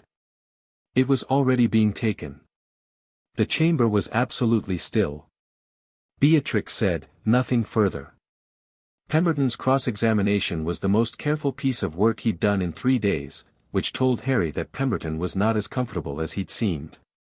He established Harry's current situation, the Addams family, the positive circumstances, the continuity of care he now received. He noted that Harry was, by any current assessment, thriving. He noted that the blood protection had functioned, that Harry had survived the initial threat, that no Death Eater had come for him, that Dumbledore's strategy had been operationally successful. You're alive today, Pemberton said, in significant part because of the decision Professor Dumbledore made in November of 1981. Harry looked at him without expression. I'm alive today in significant part because an 11-year-old girl opened a cupboard door, he said. The magical world's contribution to my survival up to that point was to put me somewhere and not look. Pemberton opened his mouth. I'm not saying I wanted to die, Harry said, before Pemberton could redirect. I'm saying that being kept alive and being cared for are different things. And what I was owed, as a child, wasn't just survival. Pemberton sat down. Marchbanks, from the Chief Witch's chair, looked at Harry with the specific expression of a 90-year-old woman who has long since stopped pretending that procedure and sense are the same thing. You had something to address the chamber directly, she said. Yes, Harry said. He turned to face the tiered seats. All those faces, the Wisingamot members, some of whom he could identify from the briefing Gomez had given him, many of whom he couldn't. Some of them had known his parents. Some of them had been there when Voldemort fell. All of them had been here, in this world, while he was in a cupboard, and had not come. "I'm not here to make you feel guilty," Harry said. "I don't think guilt is useful. I'm here because what happened to me happened with the world's permission, and I want the world to know that I know that. You celebrated what my mother did. You called my name something heroic. But nobody came to see if I was all right." He kept his voice level. "That's not Dumbledore's failure alone. That's a failure of a whole world that decided I was a symbol, and symbols don't need to be checked on." He looked at Dumbledore directly, which he had not done since sitting down. Dumbledore looked back. "I don't hate you," Harry said.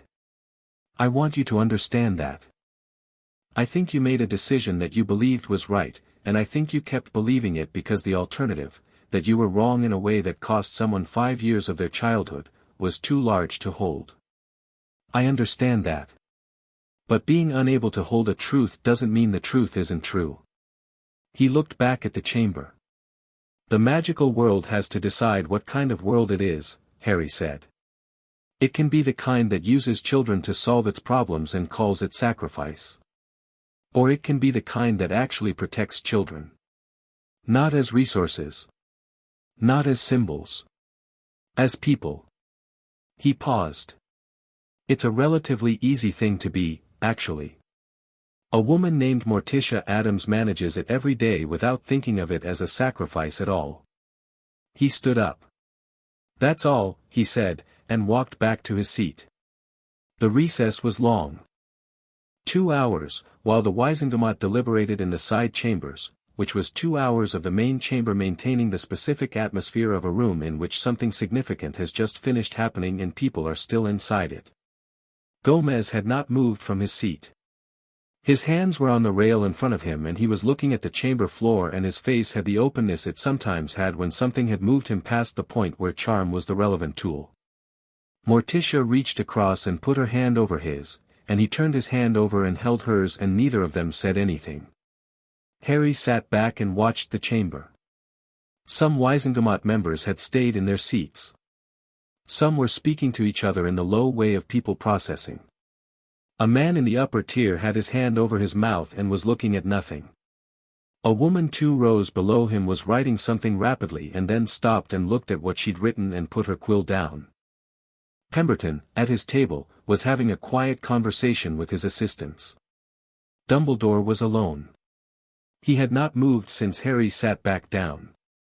He was looking at the witness chair, which was empty, and his expression had finally lost the quality of careful management and was doing something else, something that Harry didn't have a name for but which looked, at this distance, like the beginning of reckoning. Beatrix was beside Harry. She wasn't usually in the gallery. She was technically only in the gallery during recesses, returning to her table for the proceedings, but she'd come up to sit with him during the break, and she was looking at him now with an expression he hadn't seen her wear before. "That was the best piece of witness testimony I have ever seen in a career involving several hundred witnesses," she said quietly, "and I want you to understand I do not say that to be kind. I say it because it is the precise truth." "I just said what was true," Harry said. "Yes," Beatrix said. "That's what made it the best piece of testimony I've ever seen. Most people can't do that in a room like this. The room gets in the way." She paused. "How old are you?" 11, Harry said. "Right," she said, and went back downstairs. The deliberation produced a ruling in parts. On the charge of negligent placement, upheld. The Wisingamot found that Dumbledore's placement of Harry Potter with the Dursley family had not met the standard of care required by the Magical Guardianship Code, and that the absence of any formal guardianship mechanism, welfare review, or oversight provision constituted a failure of the duty owed to a magical minor in the community's care. On the charge of negligent endangerment through failure of supervision, upheld. The chamber found that Dumbledore's receipt of reports from Arabella Figg and his failure to act on or properly investigate them constituted a sustained negligent failure spanning the entirety of the period in question. On the charge of trafficking of a magical minor, this was the charge that had drawn the most argument, the most letters to the prophet, the most noise in the corridors. The Wisingamot deliberated this one the longest. When Marchbanks read the ruling, the chamber was the quietest it had been all 3 days. Partially upheld. Not in the full criminal sense, the ruling was careful about this, noting that the evidence did not support a finding of intent to harm, and that the trafficking provisions of the 1723 Act had been designed for circumstances of deliberate exploitation rather than misguided protectionism. But it upheld the core principle, that placing a magical minor in conditions of hardship and confinement, for purposes serving the placer's agenda rather than the child's welfare, fell within the framework the Act had been written to address. It was a finding without precedent, and Marchbanks read it in the tone of a woman who knew that. Dumbledore received a formal censure from the Wisingamot and a suspension from the chief warlock position he had held for years. He was to serve that position in an advisory capacity only, subject to review. Hogwarts was fined a sum that Beatrix had set at a level calculated to be consequential without being existentially damaging to the school, because the school was not the point and Harry still needed to attend it. A new magical child welfare office was formally mandated within the ministry's structure, with independent oversight and mandatory response requirements for filed reports. Pemberton received the ruling with the stillness of a man absorbing news that isn't what he wanted. Gomez received it with his eyes closed, and then opened them, and looked at Harry, and said nothing, which was worth more than anything he could have said. Morticia touched Harry's shoulder once, briefly, and withdrew her hand. Harry looked at the chamber. He looked at Dumbledore, who was sitting with the ruling in his hands reading it, and after a moment Dumbledore looked up and across the chamber at Harry with an expression Harry had not expected. Not defeat. Not calculation. Something older, more personal. It looked like regret. Real regret, not the performance of it. Harry held the look for a moment. Then he nodded once, not forgiving, not dismissing, just acknowledging, and looked away.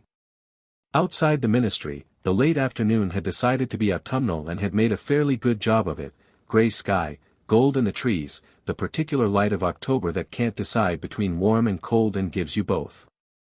Harry stood on the steps with Alastair's carrier in one hand and Gomez on his left and Morticia on his right, and the street was relatively normal for a street above a magical government building, which was to say it was a London street that didn't know it was significant.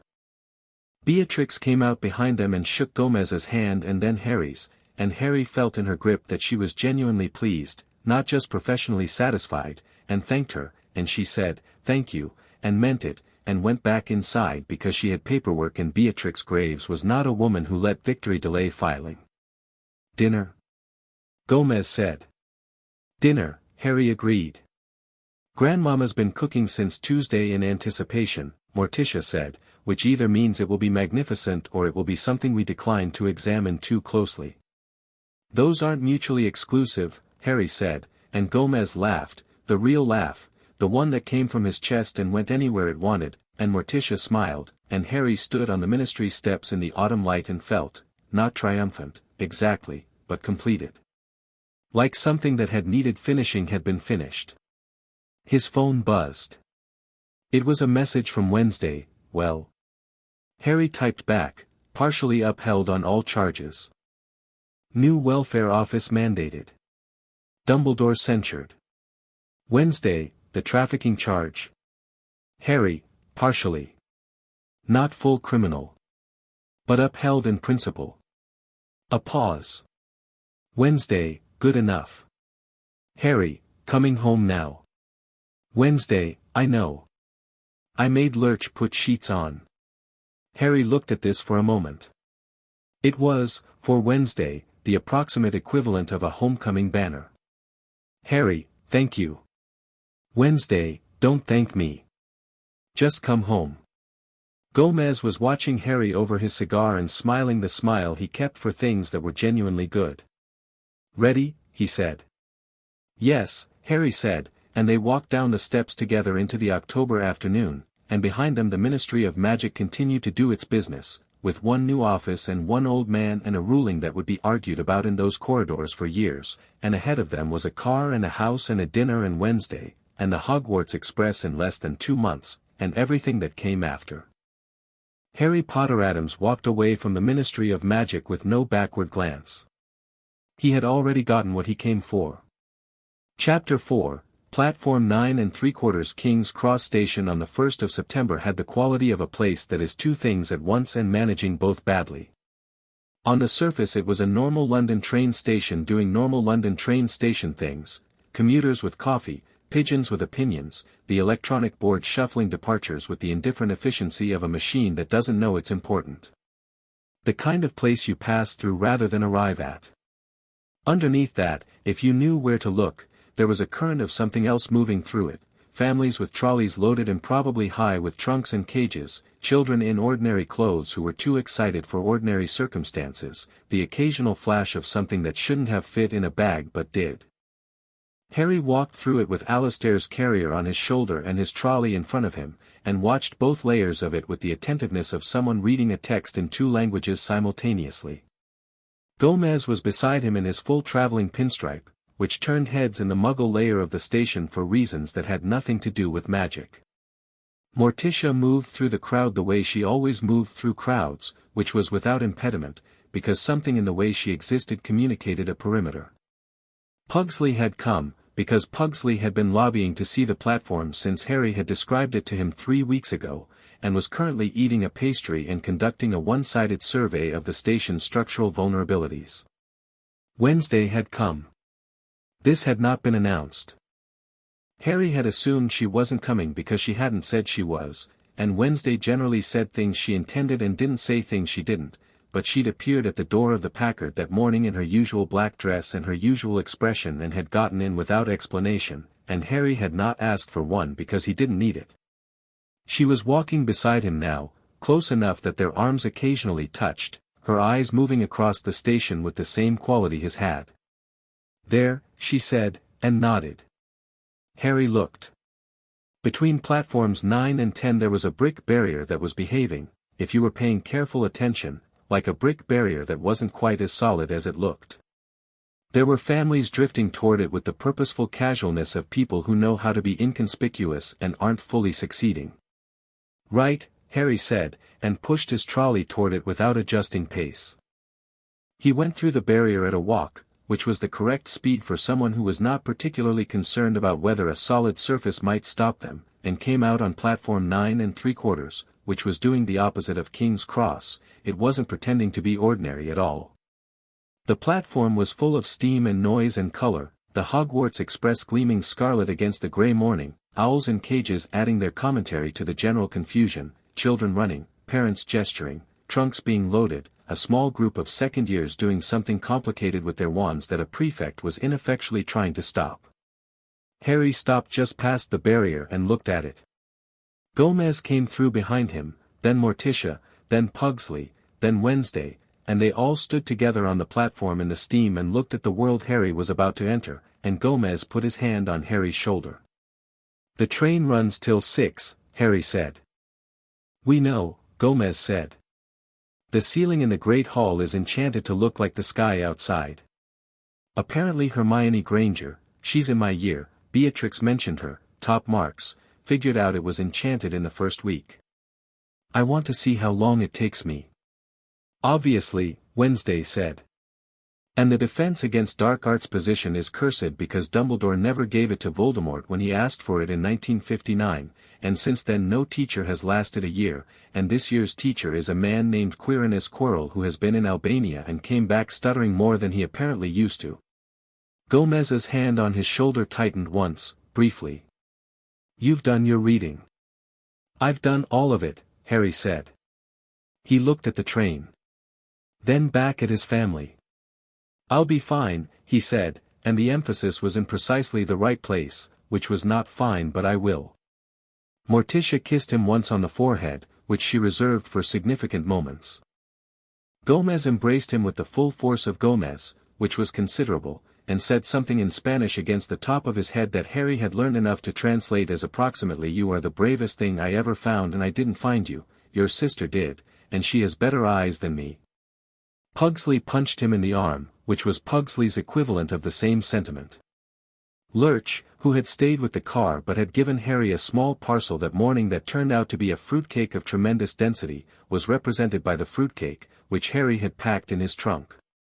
Then it was Wednesday. She looked at him. He looked at her. They had been in the same house for 5 years, and the habit of each other was deep enough that its absence was going to be genuinely strange, and they both knew this, and neither of them was going to be performative about it. "Don't do anything interesting without writing about it first," she said. "The interesting things tend to need real-time responses." "Then write during," Wednesday said. "I'll try." He paused. "Homer didn't come into my room last night." "He went to the doorway and stopped," Wednesday said. "He'll adjust." Harry nodded. "Then, the notebook is in my trunk." "The other one is at home on my desk," Wednesday said. "I already started the second entry." This was how Wednesday said what she meant, through the things they had established.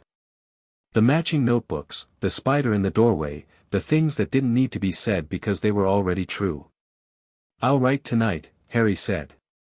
"I know," Wednesday said, and stepped back. Harry turned and walked toward the train, and he did not look back because he had learned from Morticia that the moment you're walking into is where your attention belongs, but he heard Gomez say something cheerful and loud to a passing family, and Pugsley asked the family's son what the modification limit was on a standard clean sweep, and Wednesday saying nothing, and the silence of her watching him was, characteristically, the loudest thing on the platform. He found a compartment near the back of the train, not the last one, which would be found first by people who wanted privacy for problematic reasons, but the second to last, which was less obvious, and loaded his trunk, put Alistair's carrier on the seat beside him, and opened the carrier door so Alistair could do as he liked. Alistair stepped out, looked around the compartment with the expression of a cat conducting due diligence, found the window to his satisfaction, and settled there, tail curled. 3 minutes later the compartment door opened and a girl with a large amount of curly brown hair looked in, holding a cat of her own, a ginger, flat-faced, and slightly aggressive-looking, and said, "Sorry, is this taken?" "Everywhere else is fine," Harry said. She came in and settled across from him with the air of someone accustomed to organizing herself efficiently, and sat her cat, Crookshanks, she'd say later, which was a name that suited him, on the seat beside her, and said, "Hermione Granger," extending her hand. Harry shook it. Harry Potter. Hermione Granger had been told she had a very good poker face. She didn't. It went through 3 distinct stages in 2 seconds, recognition, recalibration, deliberate composure, before arriving at a version of normal that was slightly more controlled than natural. "I know who you are," she said, and clearly decided that honesty was more useful than pretending she didn't. "I've read about you. Quite a lot." "What did you read?" Harry asked, with the directness he'd gotten from living with people who asked questions because they wanted answers, not because it was social procedure. "What everyone reads. The standard story. The boy who lived. Voldemort's fall. Your parents." She paused. "And recently, about the lawsuit. My parents follow the wizarding news, they're muggle-born, my mother is, my father isn't magical, but she was starting to ramble and caught herself with visible effort. "I thought what you said in the chamber was very good." "I just said what was true," Harry said, which was the same thing he'd told Beatrix. "Yes," Hermione said, with emphasis. "That's what made it good. Most people in public settings can't distinguish between what they actually think and what the setting wants them to say." "You said both." Harry looked at her. She had the kind of intelligence that arrived before it introduced itself, the kind he associated with people who had been told their brains were a problem before they were told they were an asset. He recognized the type because Wednesday was the type and because he himself was adjacent to it. "Are you top of our year?" he asked. Hermione blinked. "I don't know yet. I've read ahead significantly, but rankings don't start until, but you're expecting to be. A pause. Yes, she said, and this time without the hedge. Is that arrogant? No, Harry said. It's accurate. Arrogance is claiming things you don't have. You're claiming something you've earned. He looked out the window as the train began to move. The platform slid past, and he saw Gomez waving with both arms and Pugsley waving with one arm and the crossbow held sideways, and Morticia raising one hand with the particular grace that made even a goodbye look architectural. He didn't see Wednesday, and then he did, not on the platform, but up, sitting on the station roof with her legs over the edge, watching the train leave. Too far for him to see her face but close enough to know the angle of her silhouette, the specific stillness of it. He raised his hand. She raised hers. The train rounded a curve and she was gone. Your family? Hermione said, carefully neutral. Yes, Harry said. They seem, she paused, weighing options. You can say it, Harry said. Striking, Hermione said, which was a better word than the one she'd started with and which Harry appreciated. They are, he said. They're also the best people I know. He turned from the window. Tell me what you've read about the houses. This was absolutely the right question to ask Hermione Granger, who had been thinking about the houses since August and had 17 different frameworks for analyzing the question and was now going to deploy all of them, and for the next 2 hours until the trolley came by they talked about Hogwarts, Hermione from research, Harry from Arcadia's lessons and Gomez's briefings and his own reading, and established a rapport that had the quality of two people who work well together when they're not competing because they've found something more interesting to do, which is cooperate.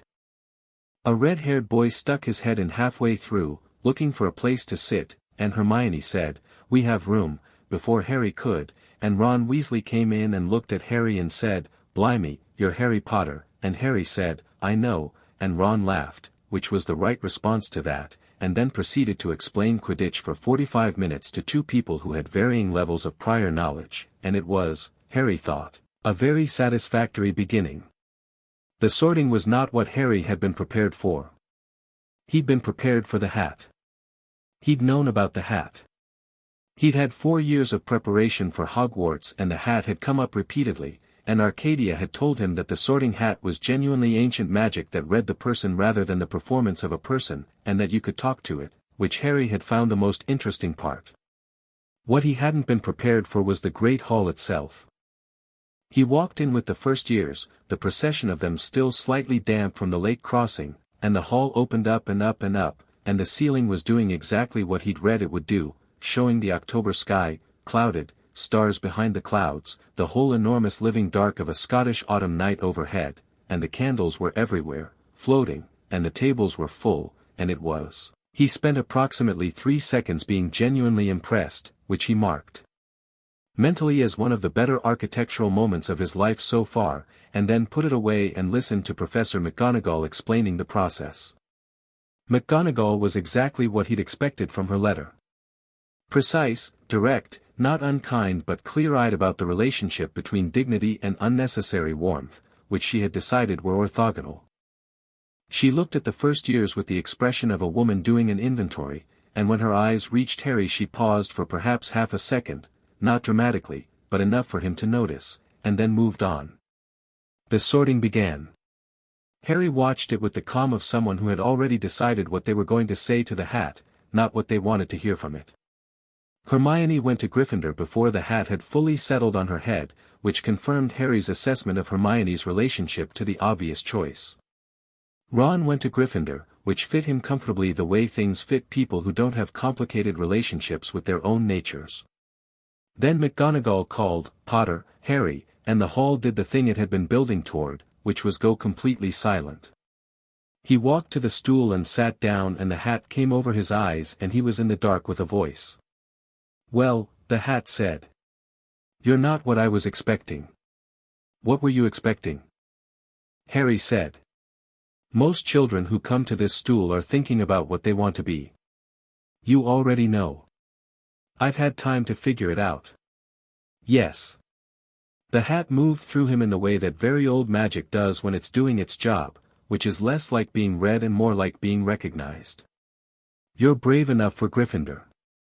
Clever enough for Ravenclaw. The ambition in you is real, and the cunning more than you perhaps admit. And there's a loyalty in you that's not soft, it's structural. You'd die for the people you've decided on. I know, Harry said. So what are you telling me? Harry thought about Wednesday on the station roof. About Gomez with his folder and his 4 years. About Morticia's hand on the desk in the study when Dumbledore had come. About the cupboard door and the letters scratched in the wood and the spider in the cup. About Arcadia saying intent is the foundation and Fester saying the safest place in the room is the one everyone thinks is already going to explode and Grandmama's stories and Pugsley's circuits and Alistair's amber eyes deciding he was acceptable. I want to be somewhere that will let me be what I actually am, Harry said. Not what any of it thinks I should be. That's not a house, the hat said. That's a position. Then find me the house that fits it best, Harry said. A pause.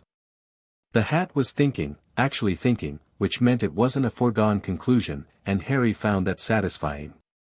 You know, the hat said, in 80 years I've had 2 people talk to me like an equal. Were they interesting? Extraordinarily. Another pause. You'll do something with wherever I put you. That much is clear. It settled. Slytherin. The silence lasted 2 full seconds, which in a room of several hundred people is a very long silence. Then the Slytherin table started clapping. Not the enthusiastic burst of a house welcoming an expected arrival, but the considered, graduated applause of people who are reassessing something quickly and landing unimpressed. Harry walked to the Slytherin table and found a seat near the middle, not the end, again, not the most isolated position, and a third-year girl with dark hair and the excellent posture of someone who was performing a position even in a casual setting shifted to make room with raised eyebrows. Potter, she said. Yes, Harry said, taking the seat. We expected Gryffindor. So did most people, Harry said. Why didn't it? Because the hat reads what's actually there, Harry said, not dismissively, just factually. Not the mythology. The 3rd year, Gemma Farley, he'd learn later, a prefect, looked at him with the assessing expression of someone determining whether a new variable was an asset or a complication. She landed on asset. He could see the calculation. At the staff table, Dumbledore was applauding with the careful neutrality of a man who had expected something else and was processing the adjustment. His eyes were on Harry with the expression Harry had come to think of as Dumbledore's considering look, the one that meant he was revising a plan. Harry met it briefly and looked away. Professor Snape was also looking at him. Snape was, Harry had read about Snape, had been briefed by Arcadia who'd known him peripherally, had been given context by Beatrix who'd seen him testify in a different proceeding some years back. He was a complicated figure in the story Harry had been told about his own life, Slytherin, spy, Death Eater turned double agent, hater of Harry's father, possible guardian of whatever complicated feeling he'd had for Harry's mother. Harry had decided to approach him without the weight of that history, because history that predates you is not the same as information about what's actually in front of you. What was in front of him was a man with the kind of face that had been arranged by years of holding things back, all the excess burned off until what remained was precise and still, like a tool that has been sharpened past the point of comfort. He was looking at Harry with an expression that was not the celebrity double-take and was not Dumbledore's strategic consideration. It was something more immediate, more personal, and more difficult to name. Harry gave him a single nod of acknowledgement. Snape's expression didn't change. But something in it shifted by approximately 1 degree, the way something shifts when it encounters an unexpected variable and hasn't yet decided what to do with it. The next morning in potions was a well-documented disaster in ways that had been anticipated and one way that hadn't. The anticipated part was Snape. Harry had been told, by various people, in various ways, about the first-year potions lesson, the way Snape used it to establish himself, the rapid-fire questions designed to expose the hero of the wizarding world as less than his mythology suggested.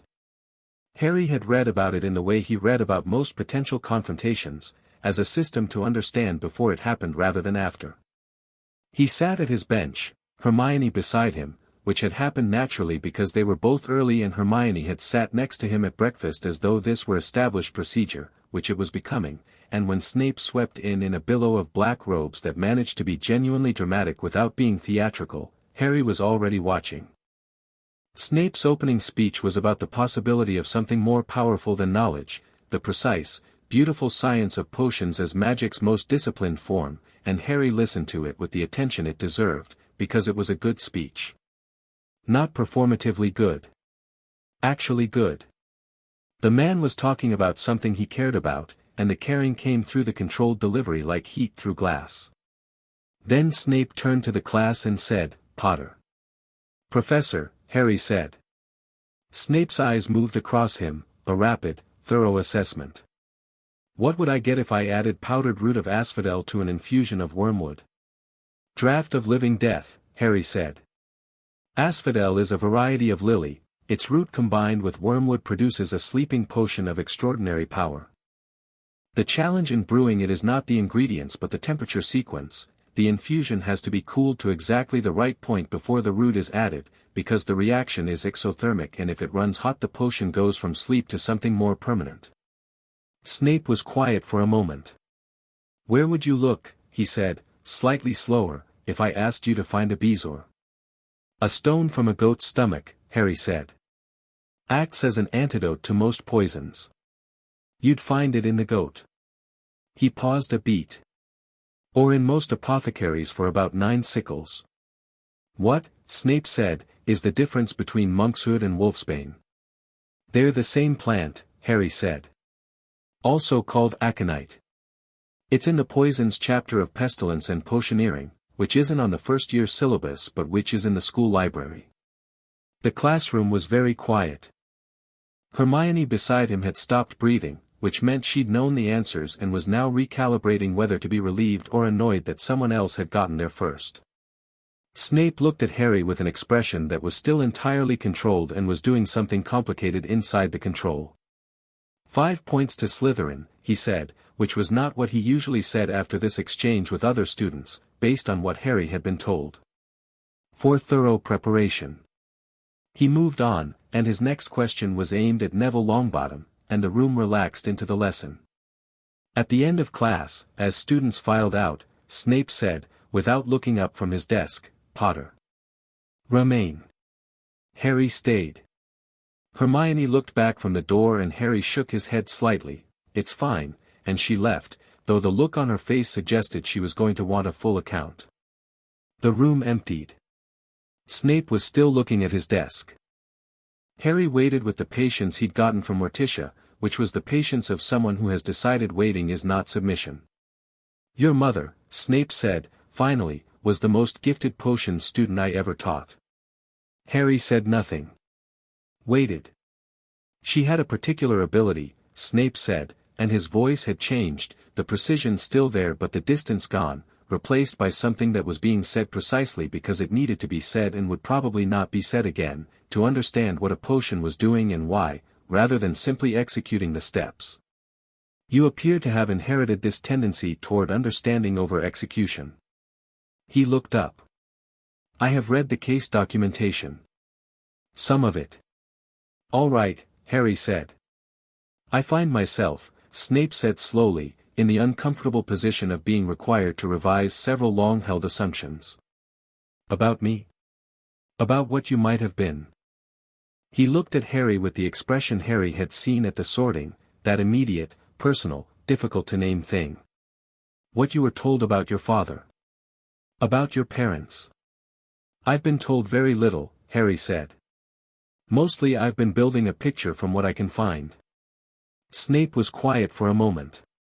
"Your father was not my favorite person," he said, in the tone of a significant understatement.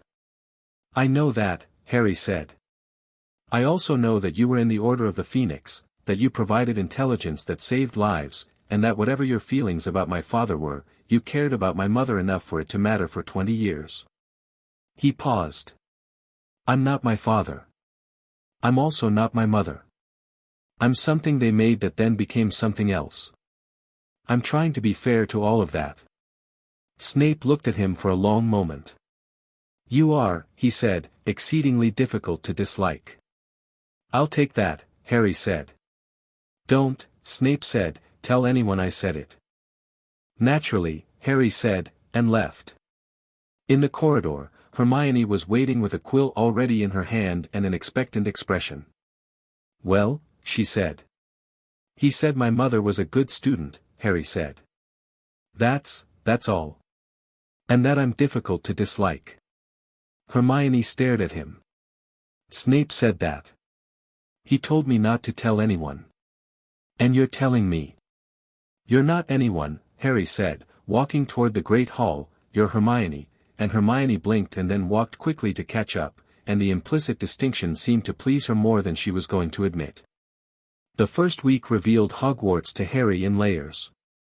The castle itself was the first layer, and it was extraordinary in ways his reading hadn't fully prepared him for, because you can read about a living building but you cannot experience one without the experience. The staircases moved with a purpose Harry suspected wasn't entirely random. He noted, over 3 days, that certain staircases seemed to adjust based on where you were going, not where you thought you were going, which was a distinction, and which suggested the castle had opinions about destinations. He tested this on the 4th day by thinking firmly about the library while walking toward the astronomy tower, and the staircase he was on swung left and gave him the library. He filed this away as useful. The second layer was the student population, which was more interesting than the broad strokes of 4 houses with characteristic traits, because real people were more complicated than characteristic traits. The Slytherins were the easiest to read in some ways because they were performing a version of themselves at all times, which meant you could read the performance and subtract it and get close to the actual person underneath. Draco Malfoy was the clearest example of this, all performance, the confidence of a boy who had been told very specifically what he was supposed to be, excellent family, pure blood, top of everything, certain of his position. Harry had met him once before. Gomez had known Lucius Malfoy through cross-jurisdictional business dealings, and there had been a formal magical gathering 2 years prior at which Harry and Draco had been present and had exchanged perhaps 20 words, enough for each to take a measurement of the other. Draco had spent the 2 years since, based on the quality of his expression when he saw Harry at the Slytherin table, thinking about that measurement. He arrived beside Harry's seat at breakfast on the second day with the manner of someone making a considered approach and said, "Potter." "Malfoy," Harry said. "You're in Slytherin," Draco said, in the tone of someone who considers this theirs to comment on. "Yes," Harry said, spreading jam on his toast. "I thought you'd be Gryffindor," Draco said. "So did everyone," Harry said. Draco sat down across from him, which was a choice. He could have remained standing, remained at the default power position that standing over a seated person provides, but he'd sat, which meant he was treating this as a conversation rather than an announcement. "Your family," Draco said, carefully, "is causing a considerable amount of discussion among ours." "Ours being the Malfoys, or Slytherin, or pure-blood families generally?" Harry asked. "All 3, Draco said." "Good," Harry said. Draco looked at him. He had his father's quality of assessment, the rapid, experienced evaluation of a political mind, but there was something underneath it that his father perhaps didn't have, which was the flicker of someone who wasn't entirely sure the story he'd been told about the world was right and was very unwilling to admit this. "Your father," Draco said, "is not a wizard." "No," Harry said. "He's something better. He's good at everything he turns his attention to, and he turns his attention to things that matter. He also spent 4 years building a case that just took a piece out of Dumbledore." Harry met Draco's eyes. "If I were you, I'd consider carefully whether, not a wizard is the interesting thing about him." Draco was quiet. "Your father's going to have opinions about me being in Slytherin," Harry said. "He already does," Draco said, which was honest, and Harry gave him credit for it. "What are they?" "Complicated," Draco said. "He knew your parents. Peripherally. And he has views about Dumbledore, which means the lawsuit was," he stopped. "Complicated," Harry said. "Yes," Draco said. Harry looked at him steadily. "I'm not going to be your enemy, Malfoy." That's not a peace offering. It's just not a useful allocation of energy.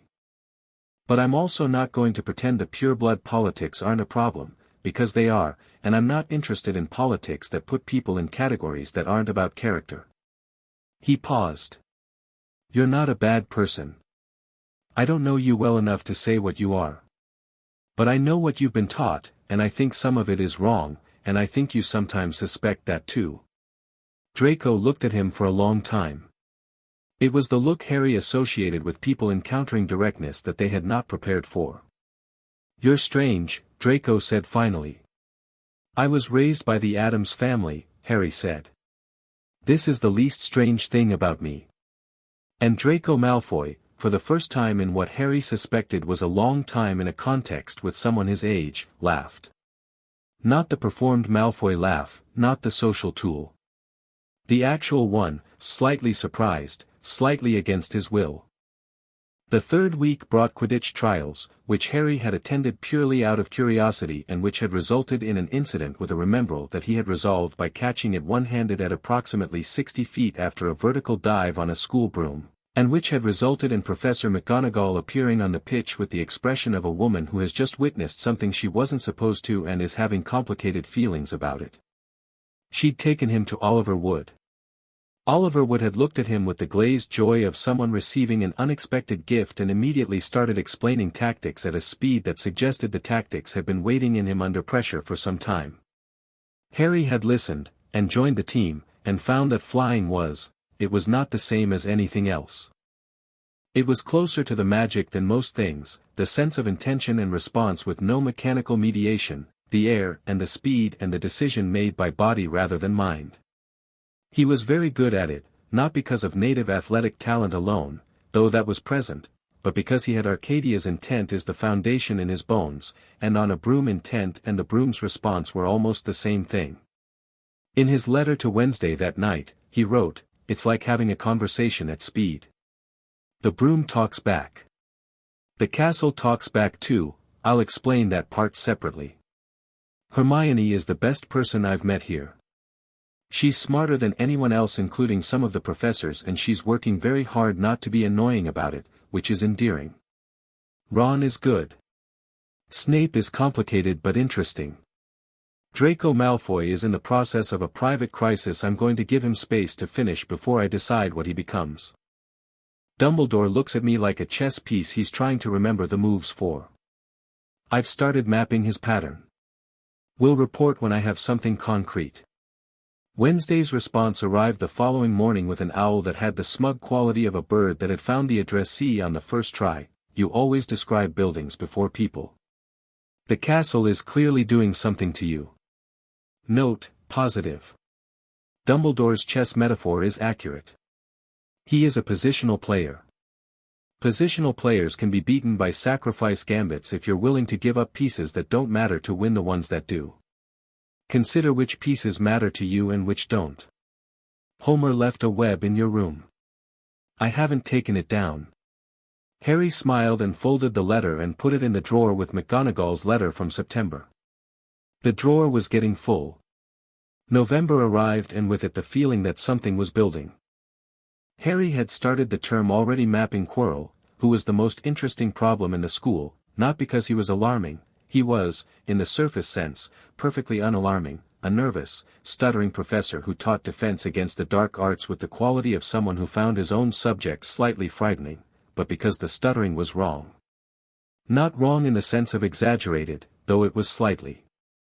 Wrong in the sense that stuttering is an interruption of the body's processing of intention, and Quirrell's body was doing the opposite, was too controlled in the moments between the stutter, and if you were watching for intention and response rather than the performance, you could see it. Also there was the smell. The smell from Quirrell's class was garlic on the surface, supposedly to ward off vampires, which everyone found eccentric but harmless. Underneath the garlic was something else, something that Harry couldn't place by name but that Arcadia had once described as the smell of old magic used for possession, like copper and something burnt. He wrote to Arcadia about it in October. Her response had arrived in November. Trust what you're sensing. The smell you're describing is consistent with parasitic dark magic, something living in or on the host. Be careful. Don't approach directly. Watch and document. He was watching and documenting. He had a second notebook, the small black one Wednesday had given him, now half filled with observations about Quirrell, which direction he sat at staff table, what he looked at, when the stutter appeared and when it was absent, the moments he seemed to be listening to something Harry couldn't hear. The thing Harry was most carefully noting was Quirrell's interest in the third-floor corridor that had been declared off-limits by Dumbledore at the opening feast. Quirrell looked at the corridor entrance every time he passed it. Not obviously, it was a flick of the eyes, half a second, the kind of glance someone makes when they're tracking something they have strong feelings about. But it was consistent, and consistency was data. Harry walked past the third-floor corridor on a Thursday evening in November, on the way back from the library. He didn't stop. He just slowed slightly, let his magic reach a little, the way Arcadia had taught him to extend his awareness without forcing it, and felt something. Old magic. Something protective. Something underneath the protection that was, he held the sensation for a moment, heavy with the quality of things that had been made with tremendous effort and care and that sat in their location the way important things sit, with weight. Something was being kept there. Kept carefully, with multiple layers. And something else was trying to get to it. He kept walking. That night he wrote to Gomez, "There's something in the school. I think it's connected to Quirrell and I think Dumbledore put it here. I need to know what it is before I know what to do about it. I'm not going near it yet. But I want you to be thinking about it." Gomez's response the next morning was 3 pages and contained 7 legal references, a sketch of what the protective magic might be based on the description, 1 passage from a 14th-century alchemical text that had been photocopied and enclosed, and at the bottom in Gomez's handwriting, "Trust your sensing. You are the most prepared person in that castle and you know it. Whatever it is, you find it on your terms. Love, Dad." Harry read Dad and was quiet for a moment, and Alistair came and put his chin on Harry's knee and Harry scratched his ears and thought about terms and timing and the specific advantage of being someone who has learned patience from Morticia Addams. He could be patient. He could afford to be patient, because he knew something Dumbledore didn't know, which was that the chess game had already been changed. The board was different now. And whatever was being kept on the 3rd floor, whatever Quirrell was planning to do about it, and whatever Dumbledore was planning to do about Quirrell, none of it was going to go the way the previous version of this story had gone. Because Harry Potter Adams did not stumble into traps. He decided when to spring them.